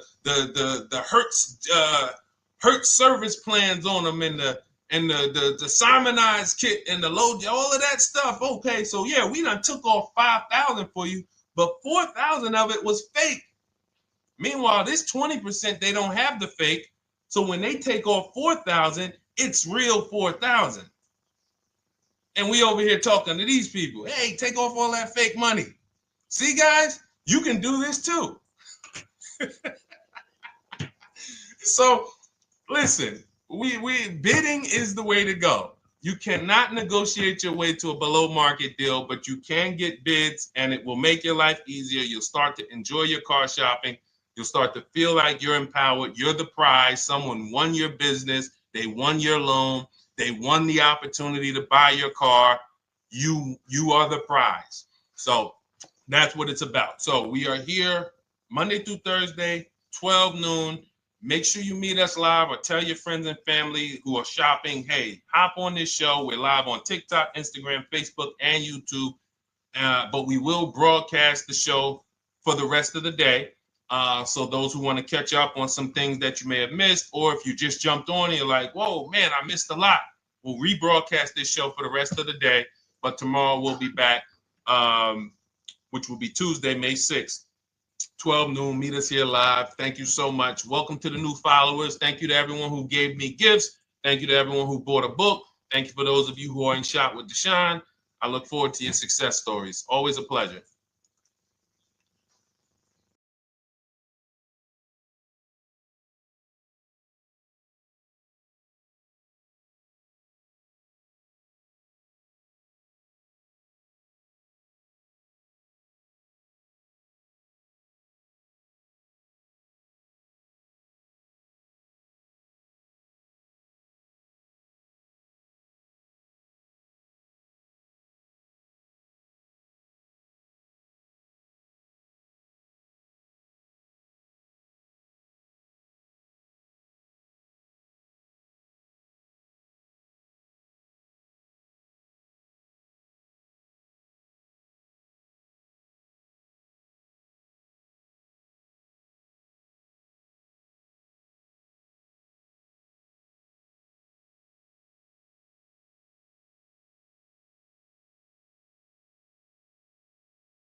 And welcome to our Tuesday, May 6th live. We do these live streams at 12 noon, Monday through Thursday. I am your host, Deshone the Auto Advisor. And for those of you who've never met me, I have devoted the last 4 years to teaching people how to get the best deals on cars and to learn all the mistakes that the industry, the car industry, would love for you to continue making, because they make a lot of money when you make mistakes. And so what we do here is we really just do questions and answers. I will teach on various topics that I feel are widely misunderstood, like the subject of leasing. And some of you who are new here, if you've never been here before, could you type a 1 in the chat if this is your first time on a stream? We do these streams about 60 to 90 minutes. And if you're going to get the most out of them, we just ask that you lock in, that you focus, because we will be talking about $1,000 mistakes. Nothing here that we'll be talking about over the next 60 to 90 minutes is hundreds of dollars. I'm not looking to, have you spend some time with me on a Tuesday to talk about how to save hundreds of dollars. No offense, I'm sure that's important to some people, but we are here to talk about things that are affecting your bank account by the thousands every year. And so if you got some time, I would love for you to hit the like button, like wherever you are, and let's just tap in. You can start to type your questions. This whole stream is sponsored by my new digital book. It's called Cars from Home, 7 Steps to Saving Time, Money, and Avoiding Dealerships. It's a digital book. It's 5-star rated. Thank you to everyone who's rated the book and reviewed it. And it's normally $97, but for the next 30 minutes while you're watching, you can grab your copy for 75% off. That's our welcome offer. We always like to reward people for taking action. So you can get your copy for $24 instead of $97. And you can just head to my TikTok bio. You won't leave the show, my Instagram bio, the Facebook comments, or the YouTube comments, and use that link to get your welcome offer, and you'll have everything we teach. So as we go through this for the next 60 to 90 minutes, if you're like, whoa, Deshone, this is a lot. Wow, this is a lot. You can grab the book and make sure you have everything that I teach and everything in a step-by-step format. Okay? So I have my man Dolan moderating. Good afternoon. Thank you, Johnny Miller. Good to see you, Lil G. Again, guys, we are live. This is our Tuesday, May 6th live. We're live every Monday through Thursday at 12 noon. But we do rebroadcast these throughout the day. For those who cannot make them, you can watch the rebroadcast, or if you got to go back to work, we'll be rebroadcasting it for the rest of the day until our show tomorrow. All right, so let's start with the questions. You can feel free to get into it. Okay, do you have to get the extended warranty? This is a great question. This is car specific. A Honda, Acura, Toyota, in most cases, have always had low cost of maintenance, and their parts are inexpensive. When you're buying an extended warranty or you're considering it, it is a risk product. It's an insurance plan. So that means you can pay for something and not use it, just like car insurance. You don't necessarily use your insurance until you have an accident. Same thing with an extended warranty. It's an insurance policy. So what you're trying to do with any insurance is see what is the likelihood that what I'm paying for this is going to exceed the price if I did need to use it. So in the case of a vehicle, when you're trying to determine what should I get an extended warranty, there's 2 things that are important. Does this vehicle that I'm purchasing have a high likelihood of things going wrong? We know, and some of you have had cars with histories, and we know there are certain cars, they tend to have things go wrong more than others. And what I like to do is go right to Google and type in repair cost, because this is the second item that we are looking at. We're looking at average repair cost. So if you're buying a 2010, a 2015 Nissan Altima, 2018, Hyundai Sonata, you go right to Google, you type in 2018 Hyundai Sonata average repair cost. Now, if you see that those typically go on the lower side, then that can take a lower set of risk where you might say, all right, likelihood of these things going wrong on this car is slim. But if you see that the repair cost is on the mid to higher side, that's shifting more risk to if something goes wrong, the cost for you to pay for it out of pocket will probably exceed the warranty. So like when I work for Mercedes-Benz, who's new here? Type a 1 in the chat if this is your first time on a stream with us. First time you've ever been here, type a 1 in the chat. First time. What's up, William? What's up, DJ Ant Nice? Good to see you. Maggie, good to see you. Enrique, good to see you. Miko, good to see you. Tetra Washington, good to see you. Jan, good to see you. Clairvoyant, good name. First time. If this is your first time, just type ones in the chat so I know. I don't want to assume anyone knows who the heck I am and what my experience is. Daniel Thompson on Facebook. Great to see you. So I worked for Mercedes-Benz for 5 years, General Motors for 5 years, and I ran my own brokerage, my new car brokerage, called Cars from Home. I started it in 2016.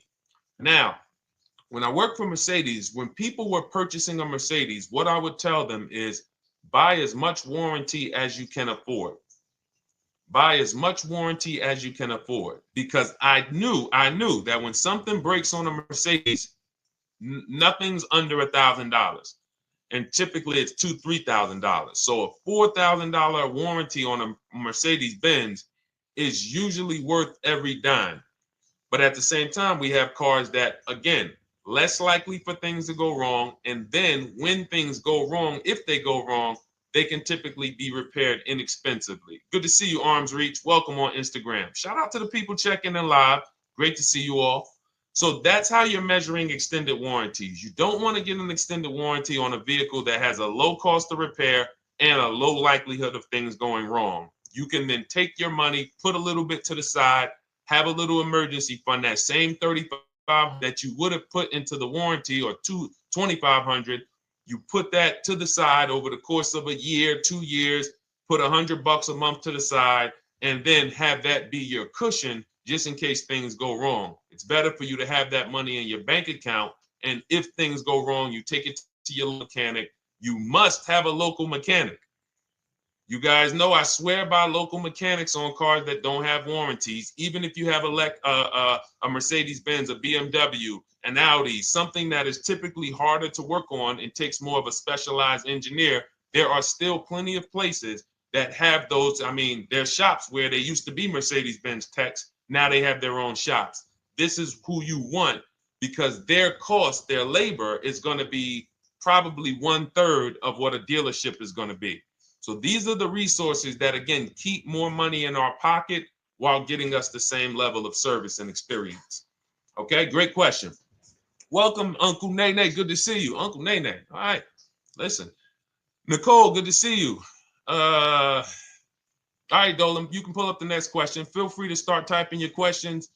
And as we get more questions in, we'll try to get to all of them. You guys know we're not always able to, but we do try to get to all of them.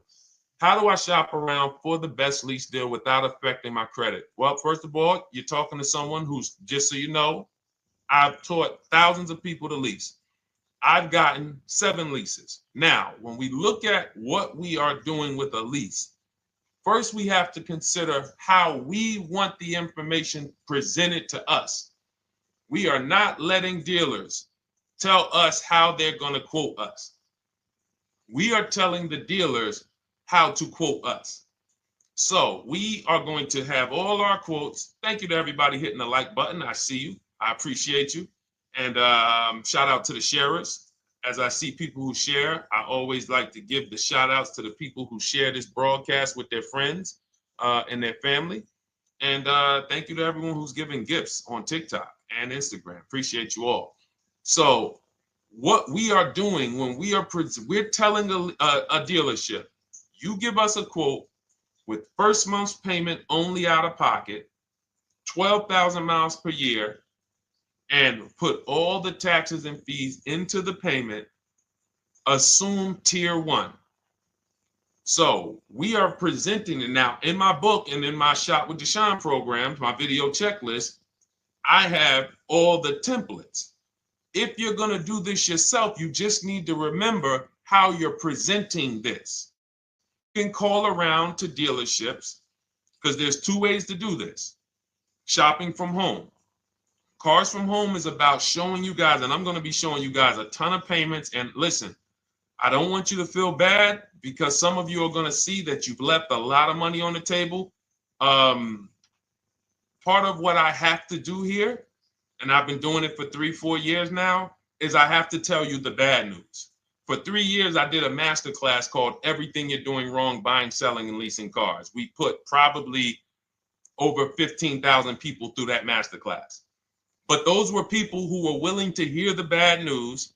They knew, Deshone, I got to hear the bad news to get to the good news. So as I show the difference in the prices that we get and the people who listen to me get, more than, forget about me, the people who are like you, the people who are on a live, saw a video, and then took action and learned and use our processes, the results they get compared to what you're getting. You're going to see, wow, they're saving $3,000, $5,000, $7,000, $10,000 more than me every single car. And so the Cars from Home system is about bidding. It's about turning your car purchase into a bid. You're no longer begging. You're no longer going into a dealership and begging one dealer to sell you a car, and then you go to another dealer and beg them, sell me this car, please take my money, please take my money. Meanwhile, you're not seeing the entire market and the people who would compete to get your business and gladly give you the service that you deserve by giving them a $30,000 to $50,000 to $100,000 transaction, which is what your car purchase is. So now so the big thing to understand right off the top is now I need to learn this bidding. I need to learn to get multiple offers. So you can do this by phone. You want to do this by phone, you can call around, but you must give them that information in order for you to compare the deals the right way. Lynette, good to see you. Christina, good to see you. Melvin, good to see you checking in. Rudolph, I see you. Once you actually give them that information, 12,000 miles per year, first month's payment only, due at signing, taxes and fees in the payment, assume tier one. I want the tier one offer. Even if you think I not qualify. Now, if you got a credit score above 670, all your FICO scores, most of you will qualify for most tier one leases. So you want to see, what does this look like as I get my offers? Once you get your offers in this format, you can use the 1% rule as the gauge. The 1% rule is been around for more than 20 years. Everyone who leases and who's savvy, we understood if your lease payment is 1% of the MSRP or less, you stole the car. That includes taxes, that includes fees. You're still in the car. So example, we're looking at a $30,000 car, Hyundai Sonata or a Hyundai Elantra, $30,000 car. When we shop all our offers, if that lease payment is $300 per month with only $300 due at signing, in other words, I show up, here's $300. Good to see you, GDTV. Thank you for checking in on YouTube. Once I give you that $300, that's my payment for the next 35 months. So that's a very, very low percentage of the car you're paying. It's a 1% rule. Now, in order to get a 1% lease, you need a great lease program, which means the bank has to be supporting the car, rebates, incentives, and then you need the biggest discount, the dealer who's going to give you the biggest discount. Now, one of those we can control. One of them we can't. Which one can't we control? And for those of you who are new here, we don't play around here. But my people who are moving, and again, I'll show you, like a lot of people, we got a lot of people who've been following us, using our processes. They're locked in. They're not casually on a live here. We're not casually here talking. They are locked in. Like, boom, okay, I hear you. They're answering, they're typing, they're not, vacuuming in the kitchen and trying to hear. You can't do. We're talking about your second most expensive purchase of your life. It's going to be, you got to lock in. You got to challenge yourself to block out the distractions while we're on this stream, because this is your money. And if you don't take your money seriously, the car salesman will take your money seriously. Oh, I like that. Praise the Lord. God is good. You don't take your money seriously, the car salesman will take your money seriously. Man. So, all right, now somebody remind me the question I asked. I got so happy about that little catchphrase that I forgot who we were. So I know we were discussing. Okay, we're talking about the 1% rule. So now one of the things we can't control is the bank. We don't know what the lease program is on a car. So when we shop cars, we are going to now look at multiple offers, and here's what you're going to see. Now I'm going to show you an example of how we know or how we expose where the dealers are concerning pricing. Now, you can't see this on TikTok, but on YouTube, Instagram, Facebook, you guys can see this. I'm going to tell you guys about it. YouTube just doesn't let us do the same type of stream. But this is a particular Infiniti that we shop for. We have offers ranging, this is a $61,000 vehicle. We have offers ranging from $680 per month, which is a 1.1% lease. So a $61,000 car, $680 per month, that's 1.1%. We divide the monthly payment into the MSRP. Now, we can see here that there are some offers already from dealers that are almost $900, $889 per month. $889 per month, $873 per month.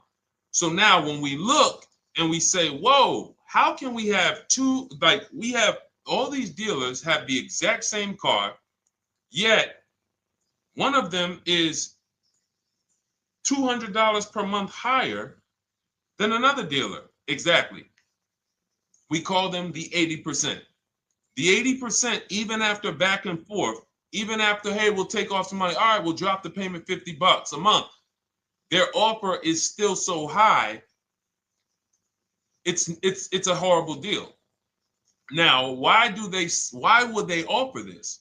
And this is consistent. So I don't want y'all thinking, well, the dealers that I walk into, they're different, Deshone. They take off more money. It does not matter what you think. If you don't have the market reports, if you don't know how to get multiple offers so that you can see, we do this all around the country. We have students all around the country in Cars from Home. We have people we shop for. We have over 13,000 books sold now. Like, we have lots of data to prove this. 80% of dealers are going to be overpriced. This is another particular deal on a Toyota, a market report. And you guys can see that the out-the-door prices here, list price, $32,000. Out-the-door price with taxes and fees, $38,000. That means that dealer is charging all types of fees on top of their price. The $39,000 MSRP. Look at line number 3. $39,000. Out-the-door price is $41,000. We can see $39,000 out-the-door includes taxes, includes all the fees. So we can see that these out-the-door prices in the left, in the right column, are way higher than the MSRP, $35,798. Out the door price is $39,700. But look at the green. Look at the green. This is what we call, we found the dealer at this time who wanted to win the bid. They wanted to win the bid. They needed the car sold. This is a rotation. We don't say to them, wow, they won the bid one time, so they must win the bid all the time. No dealer can win the bid all the time, or they'll be out of business.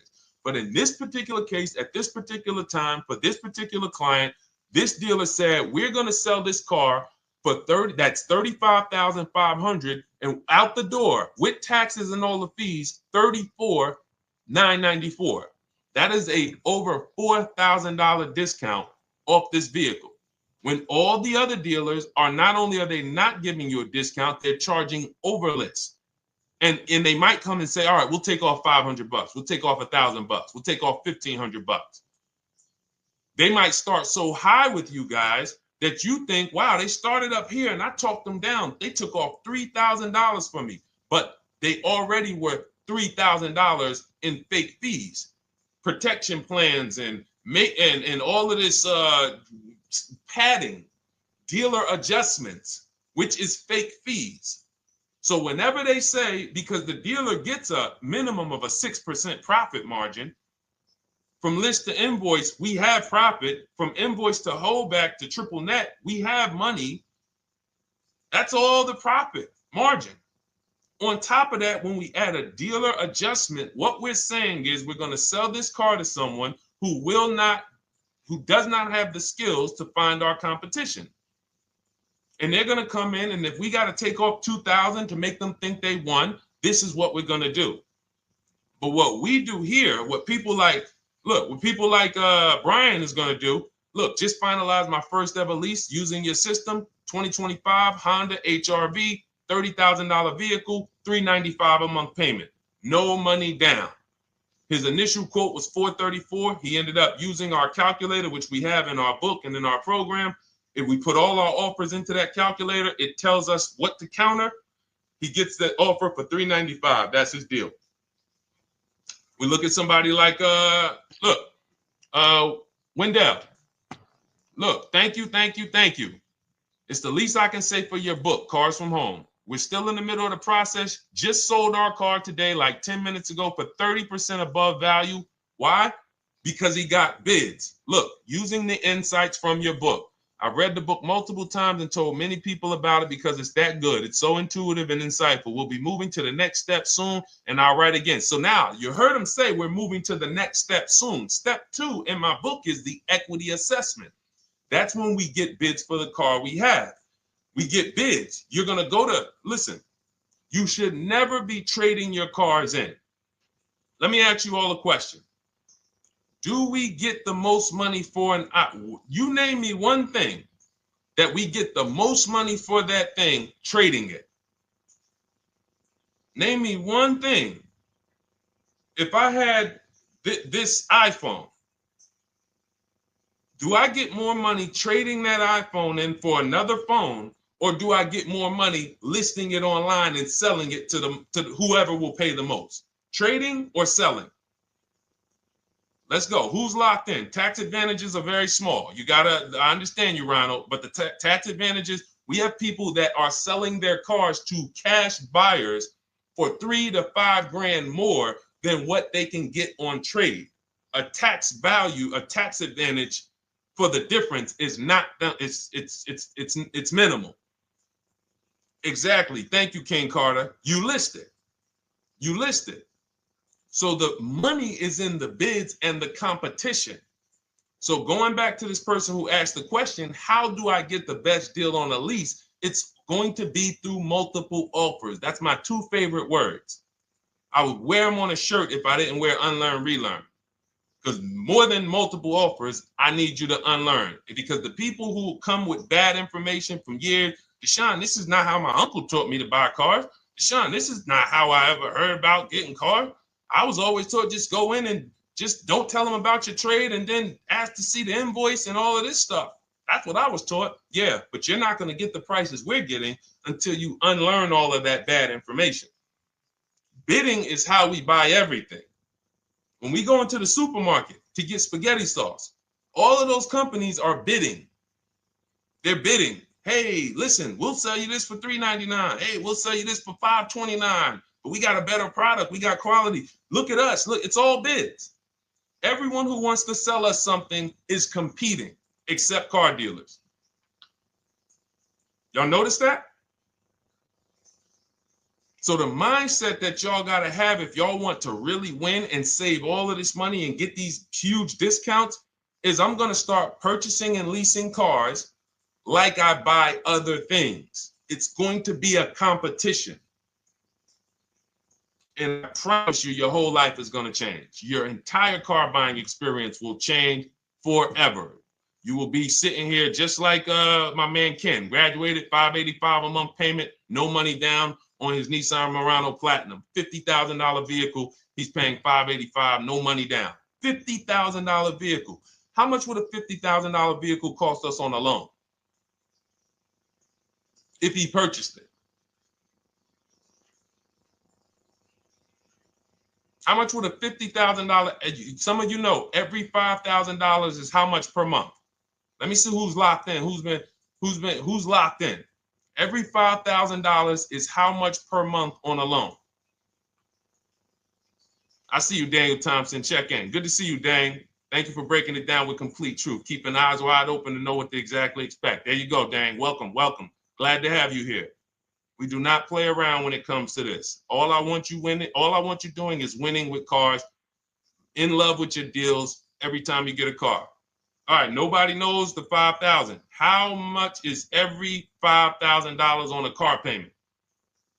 Come on, y'all. These are principles we've been teaching. Thank you, Daniel. $100. Thank you. Thank you. $100. So we always want to default to a 5-year loan. I'm going to tell you why. When you default to a 5-year loan, you're in a safe position. Now, defaulting to a 5-year loan means when I look at a $20,000 car, I'm thinking $400 per month. 5-year loan, every $5,000 is $100 per month. If worst case scenario, I'm trying to get a little bit more car, then I'll go to a 6-year loan. But that's the max. I'm not going past a 6-year loan on a car. That's like going to a 40-year mortgage on a house. They're available. It's not a good idea. So when we look at these, you say to yourself, wow, a $50,000 car, that should cost him, if he did no, remember, this is a no money down deal. We're just looking at how much money we're putting in these cars. That car would cost him about $1,000 a month if he purchased it, 5-year loan, no money down. Which is why when people purchase their cars, what do they typically do?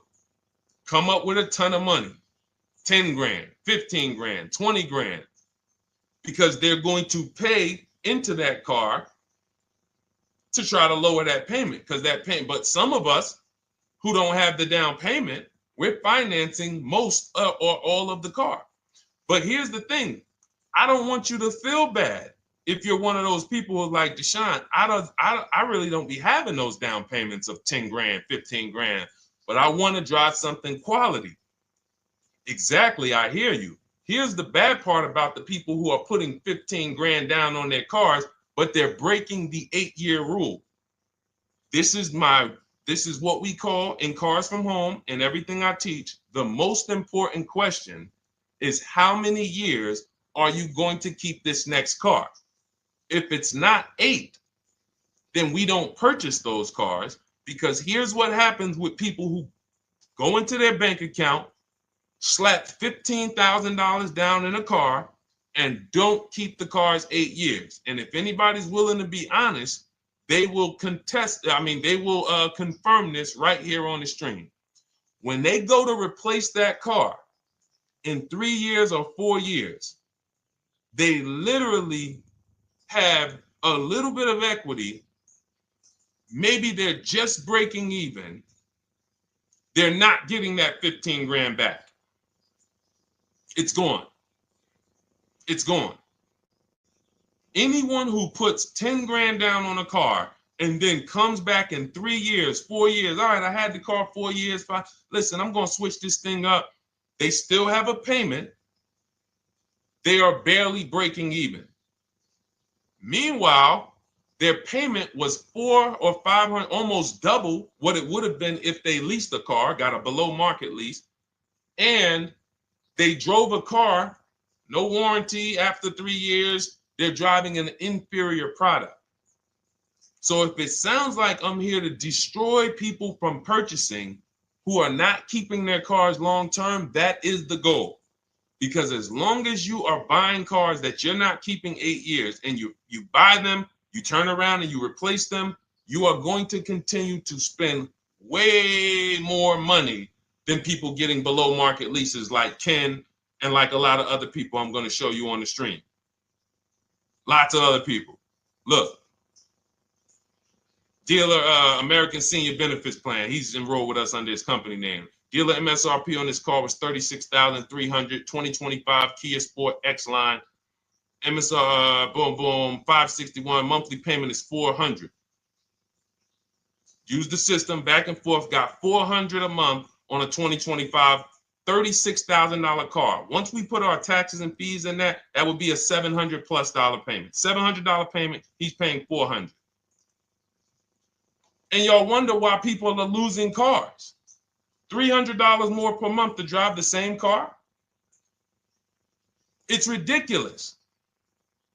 Imagine somebody like you, when you learn, now you're pulling up. I'm going to tell y'all one more story, and then we'll go into some more questions, because you might not remember what I'm saying. So those of you who have the book, you got this for the rest of your life. But you will remember, hopefully, a story. I'll tell you about my neighbor. So my neighbor finds out that I'm into this car business and that I educate. And he said, hey, Deshone, I was watching some of your videos and I come across this 8-year rule that you teach. And his wife had actually had a Kia Telluride. Popular vehicles, probably been one of the most popular SUVs, that the Palisade, since 2007, 2019. Super popular vehicles. People were charging $5,000 over sticker for them during the pandemic. People were paying it. We were getting them at discounts. Now, his wife totals the truck. She has an accident, totals the truck. She's fine. Truck is totaled. He was financing it. He said, Deshone, I see this 8-year rule thing, man, and I don't keep my cars 8 years. I said, okay. He said, so I'm thinking I should, like, you're saying I should be shopping for a lease on my next one. I said, exactly. I said, make sure you get multiple offers, because if you just walk in and say, hey, work me up a lease, they'll give you the same payment you had on the purchase. And then they'll tell you something ridiculous that they want you to believe, like, hey, the lease is the same price as the purchase, so you might as well just purchase it. And people believe this stuff. Now, I said, you get multiple offers, stay at home. He calls me, he says, Deshone, I got the new version of the Telluride, new. I'm paying $479 a month. He's $497, and then he said, I think he put down like $1,000, bring it down to $479. $497. He was just paying $800. Do you think anyone can tell him anything about leasing? He's pulling up in the same exact truck. In fact, the newer version. He knows he wasn't going to keep the car long term anyway. He's not going to pay it off and then keep the car and have a paid off Kia Telluride for 10 years. That's not what he does. He keeps them 3 years, 5 years, 7 years, and then he replaces them. So why is he paying $800 a month for years, no warranty, when he could be driving brand new ones for $497 a month, problem free? But as I said, some people are determined to pay more. But the people who, once you get this leasing thing, if you're not keeping your cars, it will change your life. Now, again, I got a car I'm purchasing, we're keeping it. Anything you are buying, keeping 8 years, forget about leasing. It shouldn't be a thing. Who keeps their cars more than 8 years? Let us know. You're an 8+ year person, let us know. In fact, I don't even want to ask, who has a car right now that they've had more than 8 years? And then we'll answer. I want to get Kathy's question too. And then let's get some purchase questions. Let's get some used car questions. Let's get some bank financing questions. We do it all here. But one of the most misunderstood subjects is this leasing thing, and it is costing you guys thousands of dollars every year. And you're driving old cars with no warranties, paying high payments on them because somebody told you you should be purchasing cars. I'm here to tell you they owe you money. They owe you money. All right? So who has a car right now that they've had more than 8 years? Let us know. How many years have you had it? And by the way, for those of you who just joined, this is our Tuesday, May 6th live. We are live every Monday through Thursday at 12 noon Eastern time. So for those of you who are here catching us live, that's when we're live. We will rebroadcast this and replay this show throughout the rest of the day for those who could not catch it, or if you had to jump off, go back to work. You're like, oh, I got to go back to work. You can catch it on the replay throughout the day. But we are live Monday through Thursday at 12 noon. So welcome to the people who are here. EJ, driving a lot of miles does not matter. Let me break this down for you. So right now, let's go to somebody who else has a lease. Let's look at, because who's heard with leasing you can't drive too many miles? Who's heard that, right? Type me if you've heard that. Let's go. Type me if you heard that. Come on, where's the locked in people at? I see Kathy, I see EJ, I see DJ Ant Nice, I see XP. All right, I see Mr. Slim. Welcome to the community. I see Rhonda. All right, where are the locked in people? Instagram, where we at? Locked in. All right, dang, I see you. Jamel. All right, perfect. So Sherry, I see you. Sherry Baker on TikTok. So you've heard, oh, you can't drive a lot of miles with a lease. Let's be clear here. You choose the mileage on your lease. It's not selected for you. In fact, the only time it is selected for you is if you don't realize you choose it. That's the only time they're going to choose your mileage for you. If you go in and you do something like, hey, work me up a lease deal, they're probably going to work you up a 10,000 mile a year lease deal. And they're probably going to say, hey, you need $3,000 down, and this is going to be your payment. And next thing you know, it's a high lease, and it's just terrible. Happens all the time. We tell people how to quote us. First payment due at signing, taxes and fees in the payment. So now let's look at a lease, and let me show you what it would look like. So this is Val Boss Lady. She's in our Shop with Deshone program. Everything that you guys know that we're talking about here, if you're like, hey, I really, really want to go deeper, I want the step-by-step, the blueprint, that's my digital book, Cars from Home, 7 Steps to Saving Time, Money, and Avoiding Dealerships. Normally $97. You get a welcome offer. It's 30 minutes because I want to see you win, and you get 75% off for 30 minutes. If you go to my TikTok bio, Instagram bio, YouTube comments, Facebook comments, click those links, and then click that one that says $24 welcome offer. 30 minutes only, reward for taking action. You have everything we teach, the low market leases, the low market purchases, used cars, bank bidding war, making banks and credit unions bid, all of that, $24. You can, somebody emailed me yesterday, said, I'm $15,000 up with what I've learned from you already. And so if you can get it for $24, you can save tons of money for the rest of your life on a $24 investment. In this case, Val's in our, she's more of a wants to do it with me type. Videos, checklist, she doesn't want to read. That's our Shop with Deshone, do it with me program. I coach people. And so she gets a deal on this particular car. Same information, by the way. Not better information here than the book. It's just different learning styles. So she gets a $51,000 electric vehicle, 2025, beautiful vehicle. She's paying 1.16. So her payment on this car, on this $51,000 car, let's continue to make sure we understand the price of these cars. $51,000 car, her payment is $591. No money down. Now, some of you might say, wow, if I got $591, I'd probably put like $3,000 down, bring it down to $499. You could do that. That's how we can do. We can do that because she already got an incredible deal. Then we're just determining how we want to structure our payment. And thank you for everybody sending me gifts. I appreciate you. Thank you for all the badges. I don't take it for granted. And thank you for everyone who's hit the like button. Those of you who are double tapping the screen. Every time you hit something on TikTok, you like it, you double tap the screen, you keep running those likes up. We appreciate you. It does matter. It helps spread the word.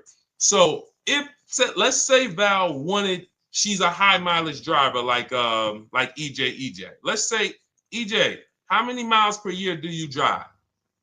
20,000, 25,000? Let us know. I'm gonna show you why. In my book, I have 2 strategies for high mileage drivers. I'll tell it to you guys right now. How many miles a year do you drive, EJ? 25,000, 20,000? Those are both high. Let us know. Or if anybody, else, because, anybody else who's a high mileage driver, let us know. How many miles? 26. All right. Thank you, EJ. So let's just round that to 25 for now. Let's just round that to 25. So let's say instead of her $591 payment for a $51,000 car, now you could shop for a $30,000 car and you can have a 1% payment. If it was, a similar deal, you'd be paying $300 a month. In her case, she has a $51,000 car. She probably wanted a nice SUV that looks beautiful, that some other people are paying $1,000 a month for. She's paying $591. But if she wanted to bump it up to 15,000 miles a year, she'd be paying another $30 more per month. She'd be paying $620. Now, if she wanted to bump it up to 20,000 miles per year, she'd be paying probably another $80, $90 per month. So she'd probably be paying $700 to drive 20,000 miles per year. Now, let me tell you guys, because some of you guys who are like, yo, man, those payments are high. We're talking about $50,000 cars here. So if you were shopping for a $30,000 car or $35,000 car, naturally, if we took the same exact numbers, let's take a $35,000 car, 1.16 lease. That's a 406 payment, probably $399. So now, in order to go, and let's say you're a high mileage driver, just like EJ, you want to add another 15,000 miles to your lease. You're probably going from 400 to 550 or 575. But you have all the mileage you need. And here's the beautiful thing about that. If I'm paying $175 more per month, but I get all the mileage I want, and when I drop this thing off, I get a new one, I don't have to worry about negative equity, and I put no money down. That is way better than what most people are doing out here, what everyone's doing. Because I'm gonna tell you what most high mileage drivers do who don't put money down. They will go in, buy a car, take a super long loan, 6 years, 7 years, just so they could afford the payment. Now, here's what happens.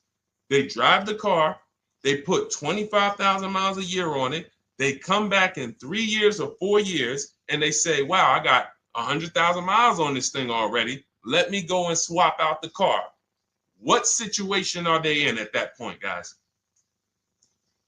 You put 100, you got a 6-year loan, average loan. You drove 25,000 miles per year. You put 100,000 miles on the car in 4 years. You come back, you still have 2 years of payments left. 15 grand negative equity. I used to see it all the time. Thank you, I am rich. Locked in on Instagram. I see you. Locked in. See it all the time. Every car salesman who has dealt with a normal 25,000 mile high mileage driver that does not keep their cars sees it all the time. They come in, yo, man, what you do for a living? Man, yeah, I do DoorDash, I do Uber. Oh man, I work in sales. You know, I'm on the road a lot. You know, I'm here. You know, all right, I want to replace this thing. I got like 110,000 on it. Okay, you still got a loan on it? Yeah. All right, we already know you got negative equity. Then we appraise the car. All right, the car's worth like 7,000. How much you owe? Man, you owe 19,000. All right, well, what can I do? Can you get me into something? Roll that loss all the way over. On top of that, you finance the car, so your payment is high. You finance the whole car, so you're paying a high payment compared to if you had leased, just literally shop for your leases, added your miles to the lease that you needed. You're paying $175 more per month. You got a brand new car. And I'm going to tell you, I did not make this up. I learned this from someone. A lot of what I'm teaching you, I learned from my clients when I was in the dealership. This guy, I worked at Hyundai for six weeks. Man, this dealership, the owners got indicted. I got out of there. Way before the owner got indicted. It just had straight up highway vibes, like the worst you could ever imagine. As I was in there for 6 weeks, I was a manager. I enjoyed being a manager. We did a lot of deals in my department in 6 weeks. But I said, I am out of this place. Anyway. But I learned something very valuable there. We had a client a customer was returning his lease on his Hyundai Sonata. Guy comes and I'm grounding the lease. I'm doing the paperwork for him. He has 72,000 miles on the car. 72,000 miles. I said, how the heck? I said, you lease this? He said, yeah, I always lease. That's all I do. He said, I used to buy my cars every single time I came. I had to put large down payments, 10 grand, and then I'm still having negative equity when I come to trade it in. I'm having high payments. It's ridiculous. I looked at his payment, and let's say the average payment for a good deal on a Sonata at that time was $300, $325, whatever it was. He was only paying like $550. He was only paying like $150, $175 more per month. He had a 25,000 mile a year lease. And that's what he did. I drive these cars. I'm on the road. Boom, boom, boom. I change my tires. I do my maintenance. 3 years. It's a fixed cost. There's no variable cost. I don't have any surprises. I'm not getting hit with, a negative equity bill that I got to transfer, which means when I transfer my negative equity, I get less car on the next transaction. Because if I got to bring over 15 grand of negative equity, that's probably 300 a month that I'm paying for my old car when I get my new car. So if my new car was 400 a month, but my negative equity is another 300 a month, I'm getting less car for my money because now I got to take all those losses and bring them over to my new car. This is high mileage drivers and people who don't understand leasing. That's why you're losing so much money. And when you just flip the switch and realize Deshone is not talking to me emotionally, I am not talking to you about never do this, like these other people who say this, do this. This is how you buy a car. They never talk numbers. Y'all notice that? You notice that, right? You never hear them talk numbers. It's always never do this, always do this. This is the worst way to do this. This is the most expensive way to do this. This costs you the most money. They never talk numbers though. That's why everything I do is to show you the numbers. Thousands of transactions since 2006 in the car business, helping people the last 4 years all around the country. This is the numbers that they might not understand. So if you're not keeping your car 8 years, it does not matter if you drive 20,000 miles a year, 25,000. You should be looking at a high mileage lease.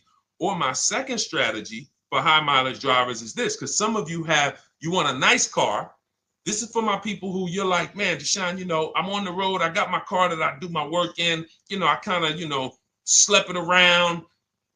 I don't really want to lease something and then put, that wear on it. I got stuff. I'm throwing bags in the back, whatever it may be. There's a strategy we created called 2 cars, 1 payment. And what will happen is your first car will be a purchase. And if you have an existing car, you're going to keep that. So let's say you have a car now, you're driving a lot of miles, you're doing your 25,000 miles a year. You pay that car off. You keep that car, and then you go and you lease you something nice, regular mileage.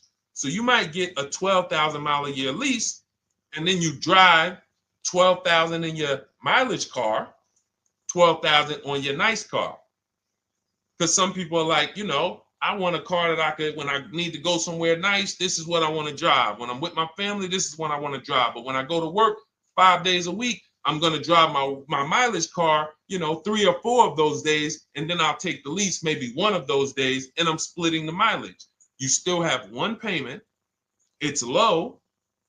And then every couple years, you replace the mileage car or you replace the lease car, and depending on when the lease is up. But you want to keep that, and that mileage car should be something that will last. Ideally, something that you can get 200, 300,000 miles a year out of that car, because that's what that car is there for. Man, I'm hopping in this thing, man. Oh, transmission went out at 170,000 miles. Go get you a rebuilt transmission, boom, boom, drop it in there for $2 grand, get another 80,000 miles out of that car, but you still got your lease car and you're just splitting the mileage. Both of those are short-term strategies for high mileage drivers. That is not for long-term people. If you're a long-term person, I keep my cars 8+ years, forget about leasing. You should just be finding the best deal, below market purchase, keep the car, something you can keep for 8+ years. You can put 30,000 miles a year on a car 8 years in a row. If you get the right car, and in 8 years, you got 240,000 miles, and then you replace it. Forget about leasing. This is only for you guys not keeping your cars 8 years. You're getting killed on depreciation. You're paying tons of money. This is you are the people who should be leasing. Okay? So everything we're talking about this is the Cars from Home system. We teach this. I'm not freestyling this. This is in my book, digital book, Cars from Home, 7 Steps to Saving Time, Money, and Avoiding Dealerships. We have two strategies for high mileage short-term drivers, 1 strategy for high mileage long-term drivers. And so if you want your copy, you can get it for 75% off. That's our welcome offer to you as a 30 minutes.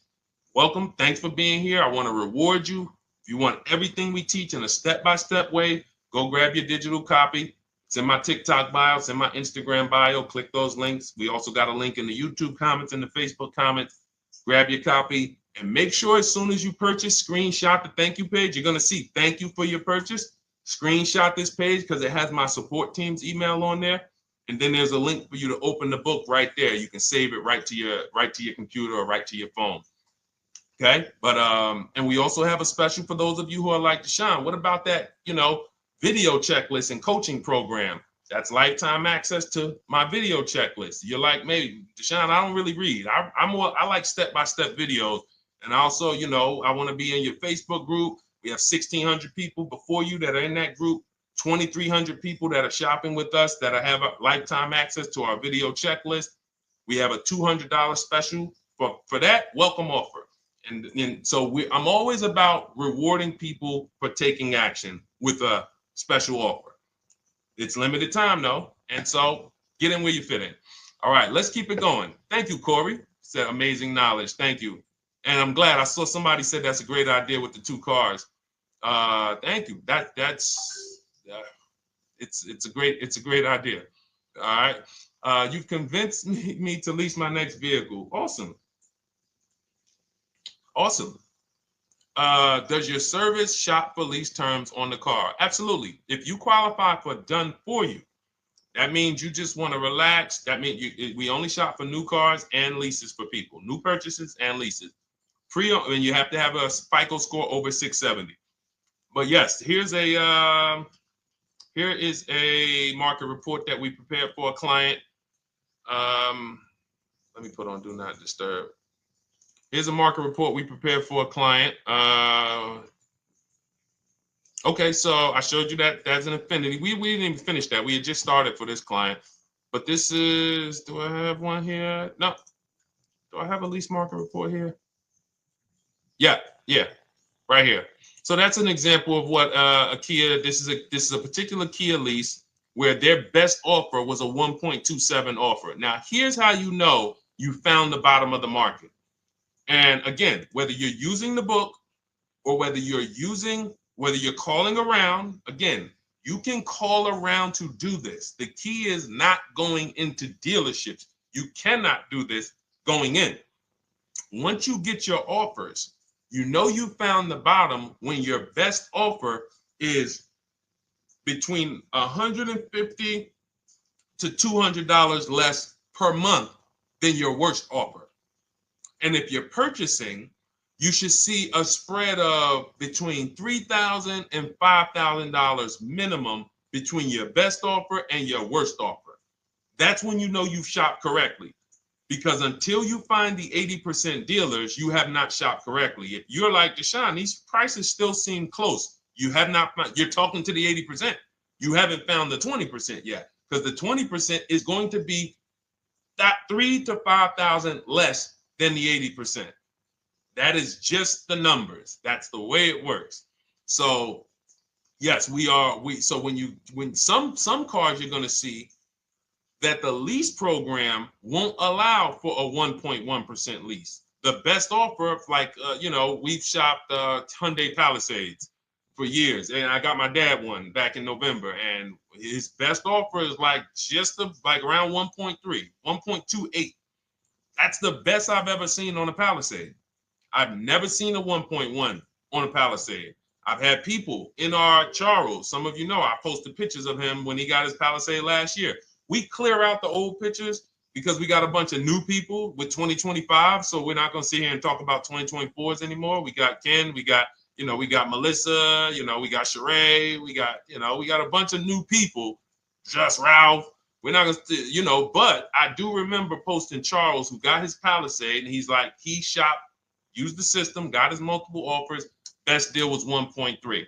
So that's where it comes in at because of the lease program. That dealer is already taken off to win the bid, probably taking off $5-6 grand. But if they don't have more rebates and more incentives and a better, then it's not going to lead to a 1% lease. So the 1% leases come from major incentives. Maybe sometimes they have too many of the vehicles. They want to move them. Lots of bank support. But what I tell you is you should be looking for between 1.25 and 1.5 That's how you should budget for a lease, between 1.25 and 1.5. That's a great deal. And if it has a really aggressive lease program, once you get your bids, you're going to see it fall under the 1.25. You see it fall into 1.1, 1.2. But we don't know what the lease program will be until after we shop for that vehicle. Okay?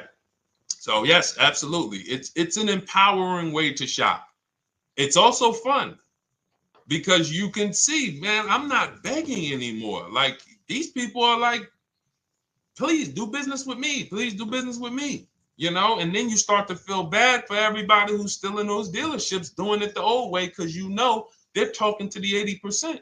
There's no way they can win. They don't even know there is an 80% to realize that's who they're talking to. So when the dealer says, all right, I'll take off $4,000, they're like, wow, I won. Man, the dealer took off $4,000. But if they saw the whole market, they would understand that that dealer actually is overpriced by $7,000, $10,000. So taking off the $4,000 means nothing. It's just sad. It's a sad thing. And that's why I spend my time trying to convert you guys from negotiating one-to-one to getting multiple offers so that you can see for yourself. All right. Thank you, Julie, name Richardson. Thank you for sharing. XP got the number 2 gifted badge. Forgive me because I don't really know what that means, but I just know that's what it's saying. So I appreciate it. Thank you, Corey22. Sherry Baker, thank you so much. Number 1 gifted badge. All right, let's go to some more questions. We got some more questions. Dolan, I'm sure you got a lot of them. And what I'm going to do for the rest of the broadcast is just try to do rapid fire questions and answers. Okay. And if you guys want me to go deeper on any particular subject, then just feel free to say, hey, could you go deeper on that? How do you get a car loan with bad credit? Well, we have a resource. It's not our company. We have nothing to do with them. But we always try to stay up to speed on who's financing people with bad credit, because the goal is you don't want a dealer controlling your financing. Somebody just came up to me. He's a neighbor. He's like, aren't you in the car business? I said, well, yes and no. He's like, well, listen, I got a connected Acura. Anybody you send me, they get anybody approved, I'll give you $1,000. I said, okay, cool. Thanks for the information. For them to give me $1,000 just for sending the customer, and he's also a middleman, he's not a salesman, how much money are they making on the customers? If they're going to give me $1,000 just for sending someone with bad credit to them, how much are they making on the deal? Arms Reach, congratulations. Just got my book. You use it when, please send me your email testimonial. Well, as you use it, just as you do your equity assessment, everything, email me. Congratulations. How much are they making? We can imagine, right? If they're giving me $1,000 just for bringing them the customer. So this is what happens when you let the dealership control the loan.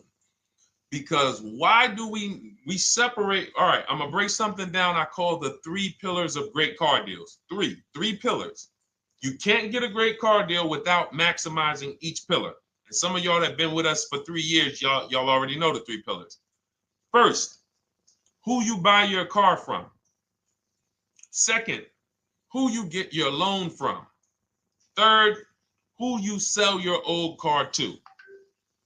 That's 3 separate transactions. The car business has trained you guys to give them all 3. All 3.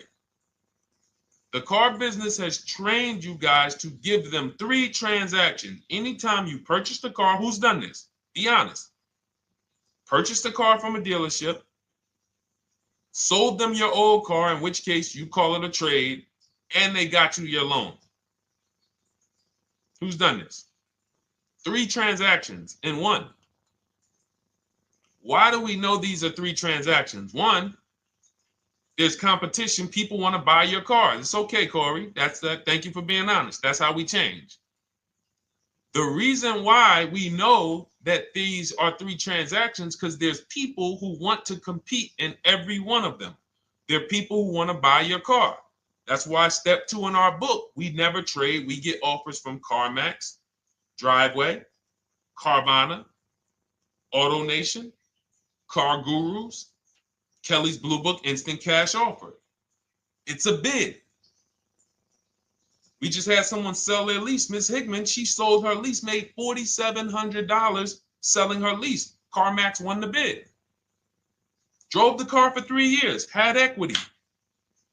She dropped her lease off. They gave her $4,700. Won the bid. That's one pillar.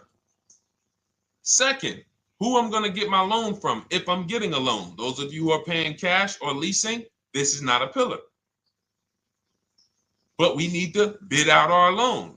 We had a great talk yesterday on our show yesterday where I asked, who do you guys get your loans from? Most people said the bank, the credit union, the dealership. One person said the right answer, whoever gives me the best APR.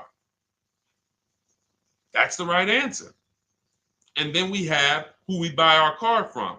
There's banks and credit unions that want to compete for our loan. There's multiple dealers who want to compete to sell us a car. So we can't get a great deal until we have bid out each pillar. And that's why when we have bad credit, if we let the dealer now control, this dealer has a car. We didn't bid out that car to find out, is it a great price? Now they're also giving me the loan and they're charging me 25%. We didn't bid that out to see, is that the best loan I could get, even with my bad credit? Is that the best loan I can get? So the key, what you want to do first if you have bad credit is I'm online looking for anyone who will finance me with bad credit separate from the dealer. I'm not going to Carvana.com and saying, hey, you can get a car with us you can get a loan with us as long as you buy a car from us. You're mixing the transactions. You're taking away my ability to get bids. I'm finding someone you should check out. There's a resource. Oh my goodness, what's the name of the company? It's in my book, but I want to give it to you. Goodness, it's slipping my mind right now. Send me an email or a DM. Because here's the thing, if you use just that part and get the loan funded, but you don't know how to bid out everything else and structure your transactions, and are you keeping the car 8 years? Because if you're not keeping the car 8 years and you're like, Deshone, I hear you talking about leasing, I'm not keeping my car 8 years, but my credit's not good. The only purpose, if you telling me that I could be driving brand new cars for cents on the dollar, but I don't qualify right now, this car that I'm going to get is to set me up. So I'm not going to get a $30,000 car. I'm going to get me a $12,000 car, $10,000 car, the cheapest car I can get a loan on so I can establish a payment history. And once I establish a 2-year payment history, yeah, I'm going to drive a car less than what I could drive. I got the money. I could afford more than this. But you're not setting yourself up for the right transaction. You should be setting yourself up and saying, all right, I'm going to sacrifice with this car, drive something that I know this is not my ideal car, but I'm going to build 2 years of payment history. So when I go and I swap into my lease in 2 years, I'm out with a brand new car. I'm paying cents on the dollar and I won. But it was a plan. It was a long-term plan. This is the second most expensive purchase of your life. You can win every single time, or you can lose and set yourself and your family back 5 to 10 grand each car or more. Every time you get a car, it's 5 to 10 grand more you're coming out of your family's bank account than what could have. Then you got the car breaking down. Now you got tow trucks, all because you don't have an actual plan you're rolling out. And that's what I see a lot of people do with bad credit. Oh man, I got bad credit. I'm just going to go and get me something. I could afford $600 a month. And they go and buy the most expensive car.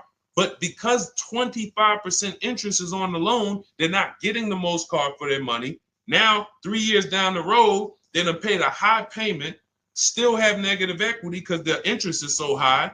And then they go and swap and do it again. And because the payment's so high and the car is older, because they want something fancy, but they really can't get that because, again, the interest is high. That's eating into their budget. Now they're going 3 years down the road. They missed 3 payments. They were late 3 times, so they're no closer to leasing. Credit's still bad. This is disaster. So if you're a long-term person, I break it down for you guys into 2 groups of people: long-term, short-term. Long-term high mileage driver, short-term high mileage driver, different plan. Long-term bad credit person, short-term bad credit person, different plan. If I'm a long-term person with bad credit, here's what I'm doing: finding the absolute best car I could find, getting bids, either new cars or used cars. We got the strategies for both. You can use the marketplaces, cars.com, Car Auto Trader. We got a whole strategy for how we find used cars, but you find that car, you pay your loan of 20%, 19%, 18%, if that's the best you can get. Because here's what you're going to do. In 2 years, you're not swapping into a lease. In 2 years, you've established a payment history, you fixed your credit, and now what are we going to do? You got a quality car. You're not thinking about trading it. You're not thinking about replacing it. You're like, man, this is my car. It's a great car. I'm just paying daggone 20% interest. What do I do now after 2 years? Now that my credit is good because I got a quality car, dependable car, I focused on fixing my credit over 2 years. What am I going to do after 2 years? Anybody?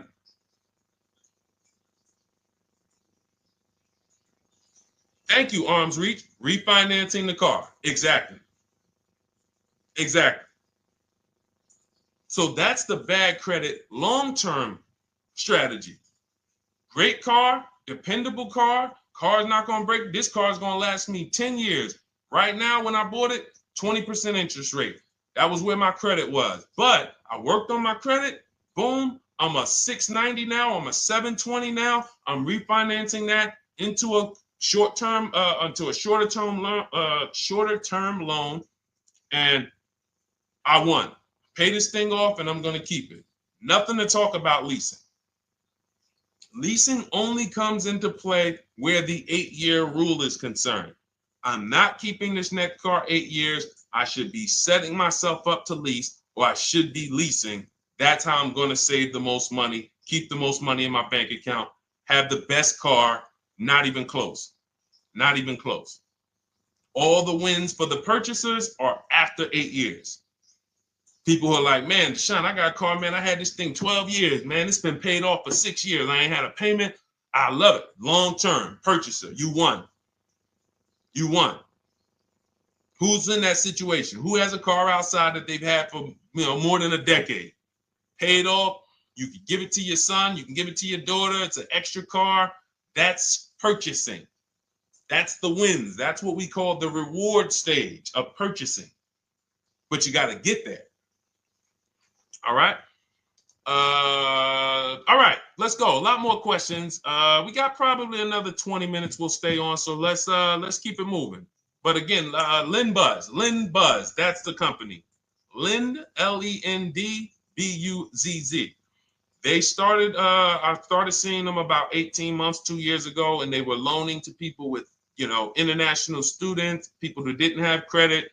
You want to try to find a place that will fund you independent of the dealership.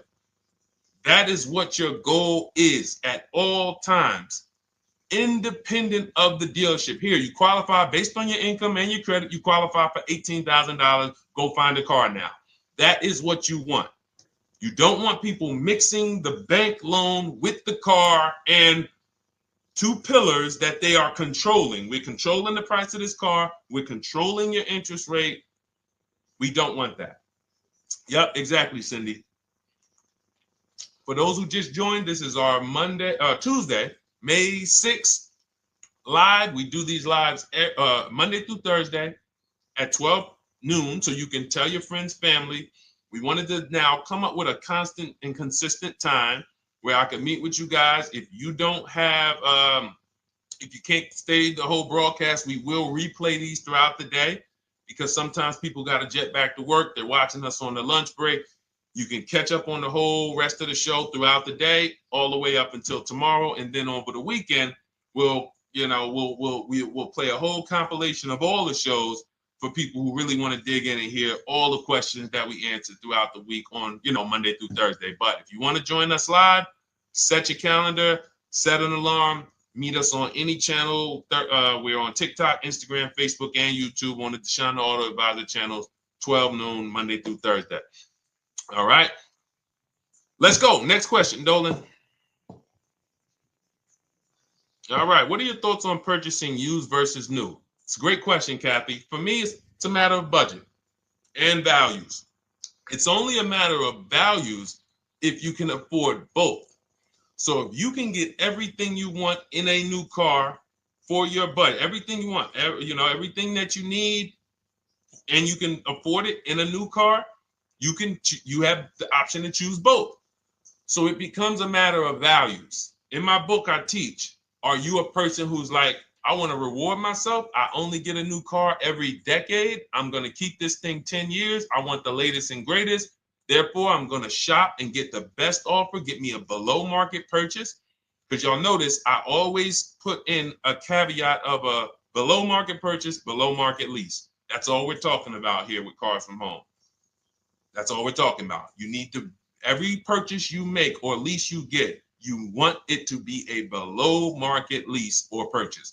So now, if I could afford both, is it I'm going to reward myself with a new vehicle, or do I have these other values where I actually want to knock 20 to 30 to 40% off the price to get even more for my money? So that's really up to you if you can afford both. There's no right or wrong there. It's a matter of, like I said, the values. Now, some of you once you look at your budget, I have a tool in my book and in our video checklist, the coaching program called the Perfect Budget Calculator. We invented this, so it's not on Google. You'll hear a lot of the stuff, almost nothing we teach. You're like, if you ever go to look for it, the 8-year rule. No one talks about it. We created it. This is our intellectual property that we created to teach you guys to create these boundaries, the rule of 72 and the 10th birthday, 1.5% rule for overpaying for leases. These are all things that are absolutely proprietary to Cars from Home. But one of them is this Perfect Budget Calculator. Sometimes when we're factoring budgets with most calculators, they don't include fees that we know dealers have.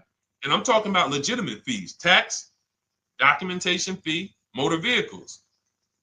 So we're putting our budgets together, but we always get caught out there. Who's had that happen? You got it all figured out. You get to the dealership, you bought the car, and they're like, well, what are you going to do with the fees? Because you got $3,000 in taxes and fees. And you're like, oh, where'd that come from? Sometimes they're lying and sometimes it's legit. But none of these calculators factor in the fees and everything like that. So we created this Perfect Budget Calculator that does. But here's the thing. Once you find out what your budget is, even if you're budgeting with a normal calculator, just add a couple thousand to account for the taxes and the fees. But you might see, I can't get everything I want in a new car for this budget. Everything I need, I can't get for this $24,000, in which case I need to go and look for a pre-owned one. So that's why I said, in reference to your question, Kathy, what are my thoughts on purchasing used versus new? It's a matter of values and budget. Budget first, because budget will determine if you can afford both and get what you want. But if you can afford both and get what you want, then it's a matter of values. Okay? So again, everything we're going over is in my new digital book. It's called Cars from Home, 7 Steps to Saving Time, Money, and Avoiding Dealerships. It's 5-star rated. Thank you to everybody who has taken the time to rate it and review it on Goodreads.com. It means a lot. And we can't continue to get this information out without you guys. So we appreciate you.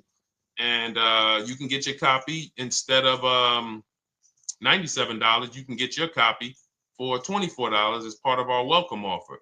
So that's 75% off.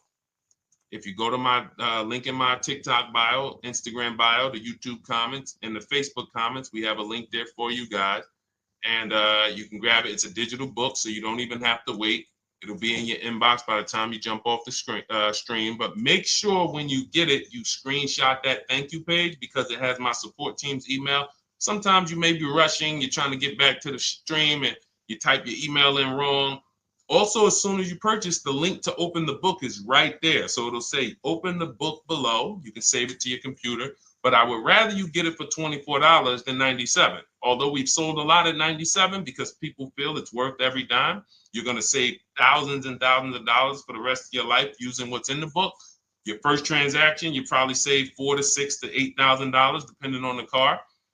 So $97 is great, but $24 is even better. All right. And for those of you who have a different learning style, you'll see in there, shop with Deshone. You're more of a do it with you person. Do it with me, Deshone. Okay. We have lifetime access to shop with Deshone, and I coach you personally for 6 months. So we jump on Zoom calls twice a month. And some of you who may qualify for done for you, just do it for me. If you qualify for that, we have a welcome special for that too of $300 off. So get in where you fit. And those of you who are new or you're like, Deshone, I like what you're talking about, but I still don't trust you. You can start with our free cheat sheets. So just start somewhere so that you can start to reinvent how you're car shopping. Magley, how are you? Oh man, of course I remember you. Following for years. You actually were following me from the time God blew me up on TikTok. That was 2021. So I absolutely remember you and I appreciate you. And yes, it's so good to see you. Absolutely. Absolutely good to see you. All right, Dolan, we got a couple more questions. We got time for a couple more. Let's try to go as fast as possible. The discount for the book is not working. It says time ran out. It's 30 minutes. I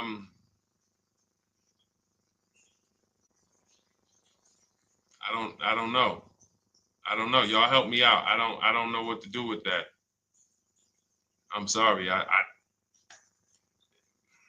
If the welcome offer for $24 was not really 30 minutes, then that means I'm just lying to you. You know what I mean? I'm just like, oh yeah, it's 30 minutes, but come back in 2 hours and it'll still be, you know what I mean? It's, start with the cheat sheets. You know what I'm saying? Like start with the cheat sheets. Get yourself your free cheat sheets, and start there. And when you feel better about working with us in some capacity, you go to the next step. Start with the free cheat sheets. All right, let's go, Dolan. So I'm a new driver. Should I be looking to be an 8-year person or a lease person? Well, I'll tell you this. I got 3 young adults. 2 my daughter, my daughter who's 18, my niece who's 20, and then a young man that I, basically like a son to me who's in the Navy and he's 21. Well, he'll be 21 this year. So he's 20. Now, they all called me in the last 3 months because my daughter's getting her license. My daughter didn't call me. She's getting her license in the next, in June. And we've all talked about this. How should I get this car? Now, my situation when I was 22, I'd already bought a $500 Mitsubishi Eclipse. Transmission went out on me probably after 6 months. And then I bought a buy here, pay here car. This is before I got into the car business. I got into the car business, I was 22, working for Pontiac GMC Buick. So I get this buy here, pay here car. It was a quality Chevrolet Cavalier. I didn't know anything about cars, so I went to a local spot. They said, hey, put down this, just pay us $50 a week. So I did that. But 22, I had my daughter, and my boss says to me, hey, why don't you lease something? And I was already selling cars, but I just didn't think, could I even, qualify for a lease? I don't even know what I was selling them, but I'm just literally doing what most salesmen do. All right, he wants to lease. All right, What's the payment? Yeah, tell them it's this. All right, perfect. They said it's that. Oh, that's a little too high. All right, they said it's a little too high. All right, so that's what I was doing. I didn't really understand anything. That's most car salesmen. So I end up getting a Pontiac G6. I'm 22. I paid $256 a month. Now it would have been less, but I didn't get a tier 1 approval because I didn't have, I think my credit was like mid sixes at that point. And you know, you really want to be over 670 to get most of the tier 1 approvals. But it would only raise my payment maybe 25 bucks. Wasn't a lot. Now I'm 22. I'm driving a brand new 2007. It's still 2006. 2007. I'm pulling up, brand new car, full warranty, $256 a month. At the same time, I have a friend, got a vehicle, Toyota, financed it, went in. She had, you know, we had she had a young child, a little older than us, maybe 1 or 2 years older than us. And then she goes and she purchases a car. $500 a month. She didn't get ripped. That's what a $20,000, $22,000 car costs. She got a Corolla. $500 a month. We're 22. Plus insurance. This is enough to break a young person, young family. I'm paying $256, she's paying $500. That right there.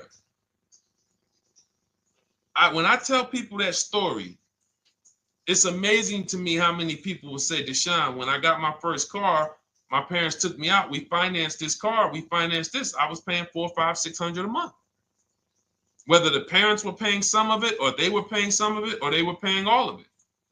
Thank you, Kathy. Appreciate you sharing. So this is what all of them, all three, well, 2 of them. I don't know about the young man.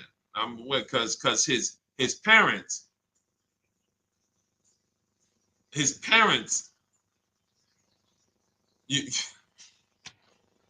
I'm not going to override your parents. And if your parents tell you that they think you should buy a used car or buy a good, then okay. But I'm just telling you, when you see my daughter and you see my niece pull up in brand new cars and they have low payments and they don't have to worry about getting stranded on the road, hey, call the tow truck. Do we still have a warranty on this thing? So I would be telling, again, 8-year rule. Because if I've had young people in their early 20s who are like, I'm not even into cars. Like, I'm going to buy this and I'm going to keep this car. Like, I'll keep it 8-10 years. And I've had some people who they know when they get a better job, when they move to this, they're going to start a family. They're probably not going to keep the car 8 years. So it still goes back to the 8-year rule. Always. Always. Most people should be leasing their cars.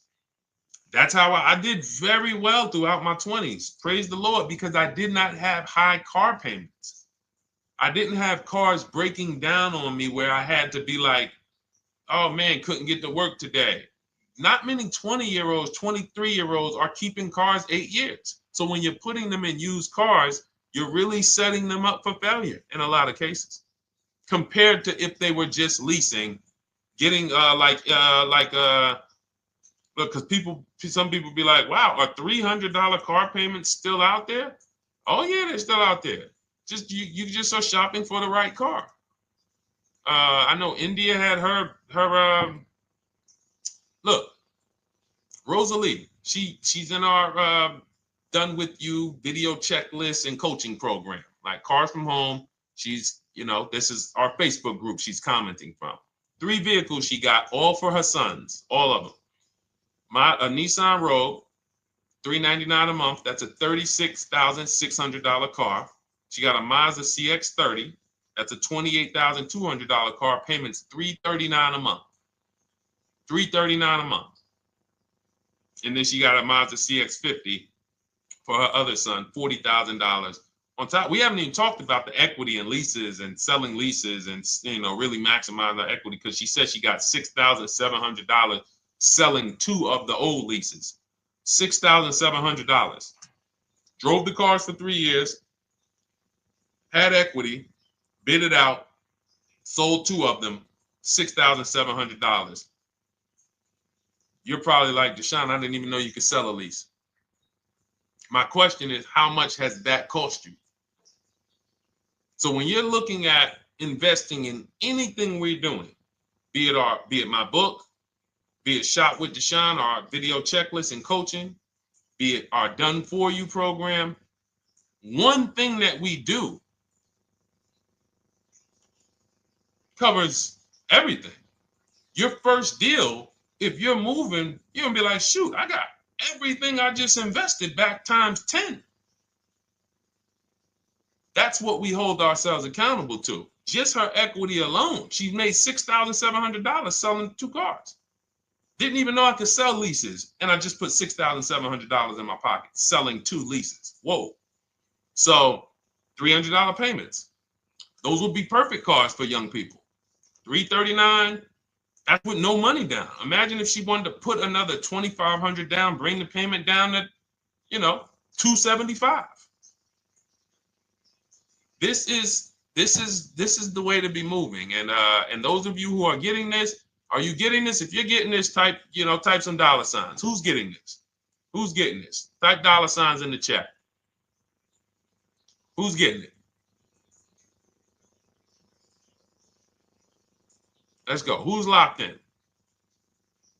All right. I see you, Mario. I see you, Dane. I see you, Terry Carter. I see you. Who's getting this? Who else is getting it? Who else is locked in?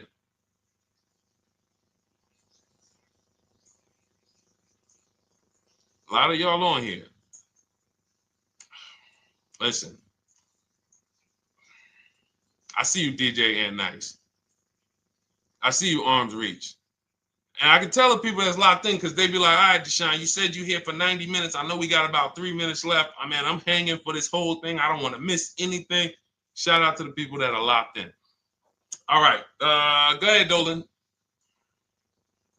Should the out-the-door price include your trade? First of all, that's a curse word. All right. We're going to go back to that because I got out of saying that for a while. We do not trade cars. So you probably just popped in maybe about 30 minutes ago on the stream. We were talking about the 3 pillars of great car deals: who you buy your car from, who you sell your car to, who you get your loan from.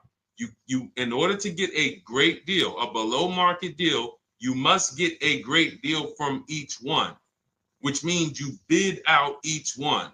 I bid out, got multiple offers for who I was going to buy my car from. I got multiple offers for who I was going to get my loan from. I got multiple offers for who I was going to sell my car to. I bid out everything, therefore I got my great deal. If you bid out this, but you don't bid out this, and somebody you get an interest rate of 7.1 when you could have got an interest rate of 5.2, you lost $2,000. Depending on the cost of your loan, how much you're financing, you lost $2,000. Yeah, you did a bid on who you bought the car from, or you didn't bid out your trade, therefore you didn't find the highest bidder. You traded your car for 14. Another bidder would have paid you 18. You lost $4,000. So you got to bid out everything. That's why we do not trade. The only people that have to trade are people with a lot of negative equity who can't pay off the difference. And that's why I am the reason for negative equity is not understanding leasing. You buy your cars, take out loans, switch the car. Negative equity. It's literally the reason for negative equity is I should have leased, but I didn't. Now I have negative equity because I'm replacing this car with a loan still on it. So out the door price will not include your other car. And if I was trading a car, then yes, the out the door price would include the trade. But because we do not trade cars, our out the door prices don't include the trade. Let me show you an example of what our out the door prices look like. So these are some spreadsheets for our Done For You program where we shop for clients. You can see here, this is we shop for a Subaru for this particular client. In this case, look, and you can see the MSRPs for this car. It's an inexpensive car, $27,000, $26,000. Look at the out the door prices, 29, 30, 30, 29, 29. These are all out the door prices with the taxes and fees. So you can see these dealers are giving either no discount or a little discount. 27 out the door price is 30,000. But look at the winner. Look at the winner. This particular dealer won the bid at this particular time. They're not going to win the bid all the time.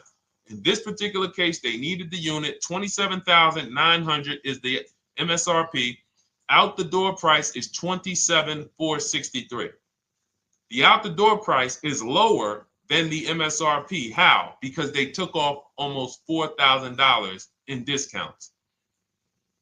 Almost $4,000 in discount. So every time you shop for your used cars or new cars, this is how you should be shopping. If you're not leasing, this is how you should be shopping. I'm getting multiple offers, out the door prices, comparing who gave me the best offer. Who gave me the best offer? Oh, look, Daniel Thompson said, D, I'm bidding out to sell my car and got a $4,000 swing from the lowest to the highest bid.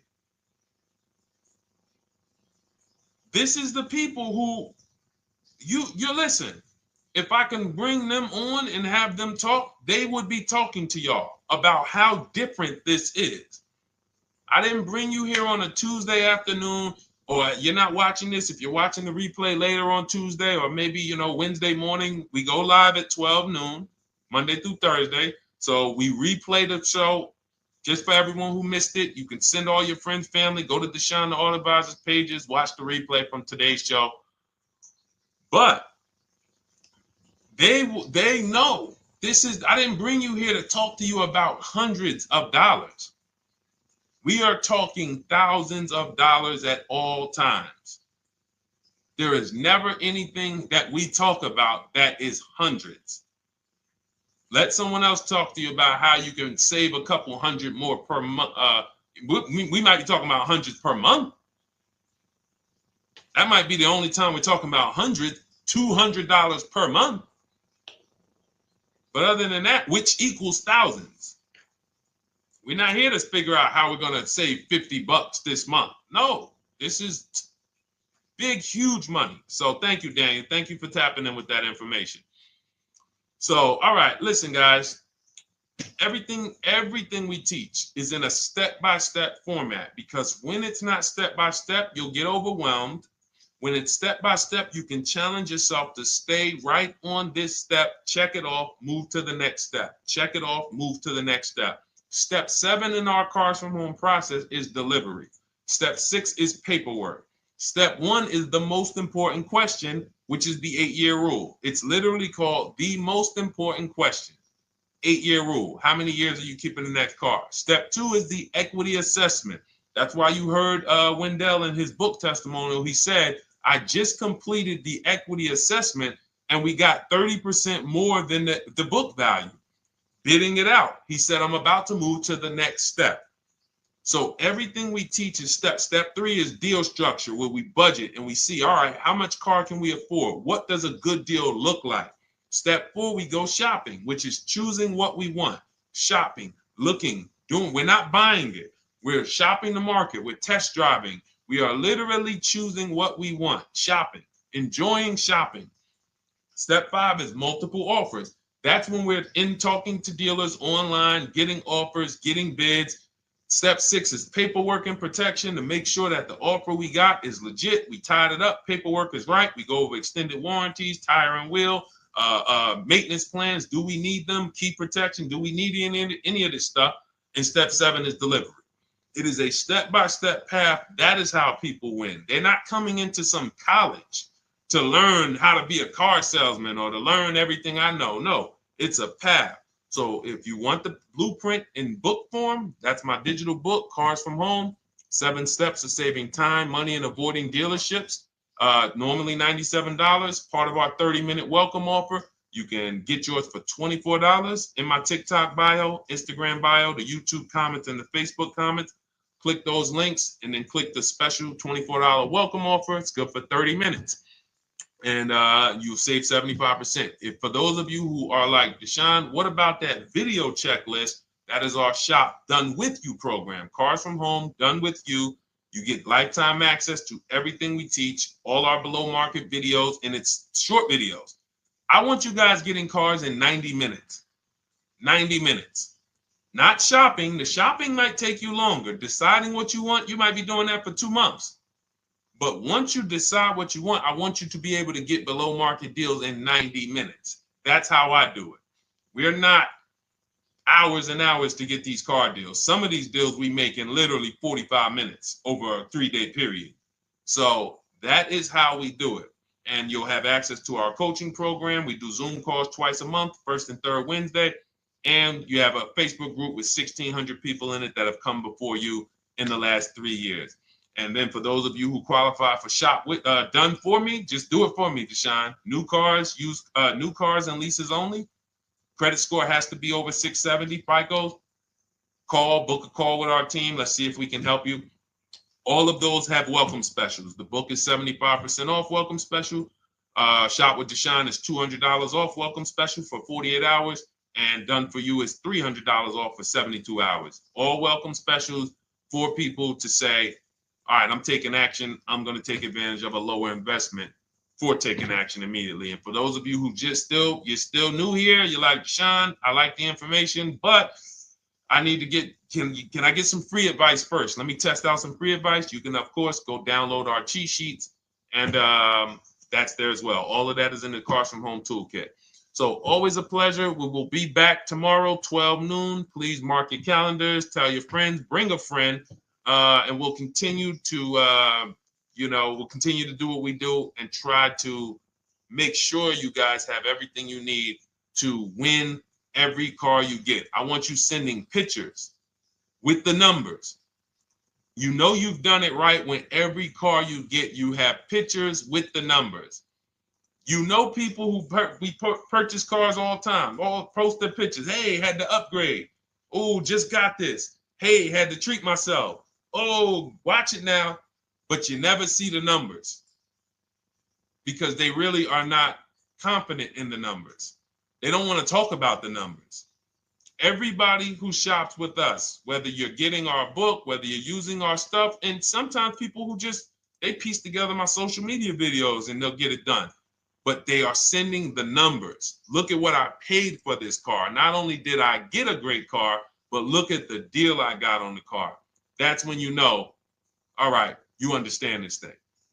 All right, have a great day, y'all. See you tomorrow. And if you couldn't make the whole broadcast, feel free to watch the replay. We'll be replaying it throughout the day until tomorrow's show. All right, have a great day, y'all. Thank you. God bless you.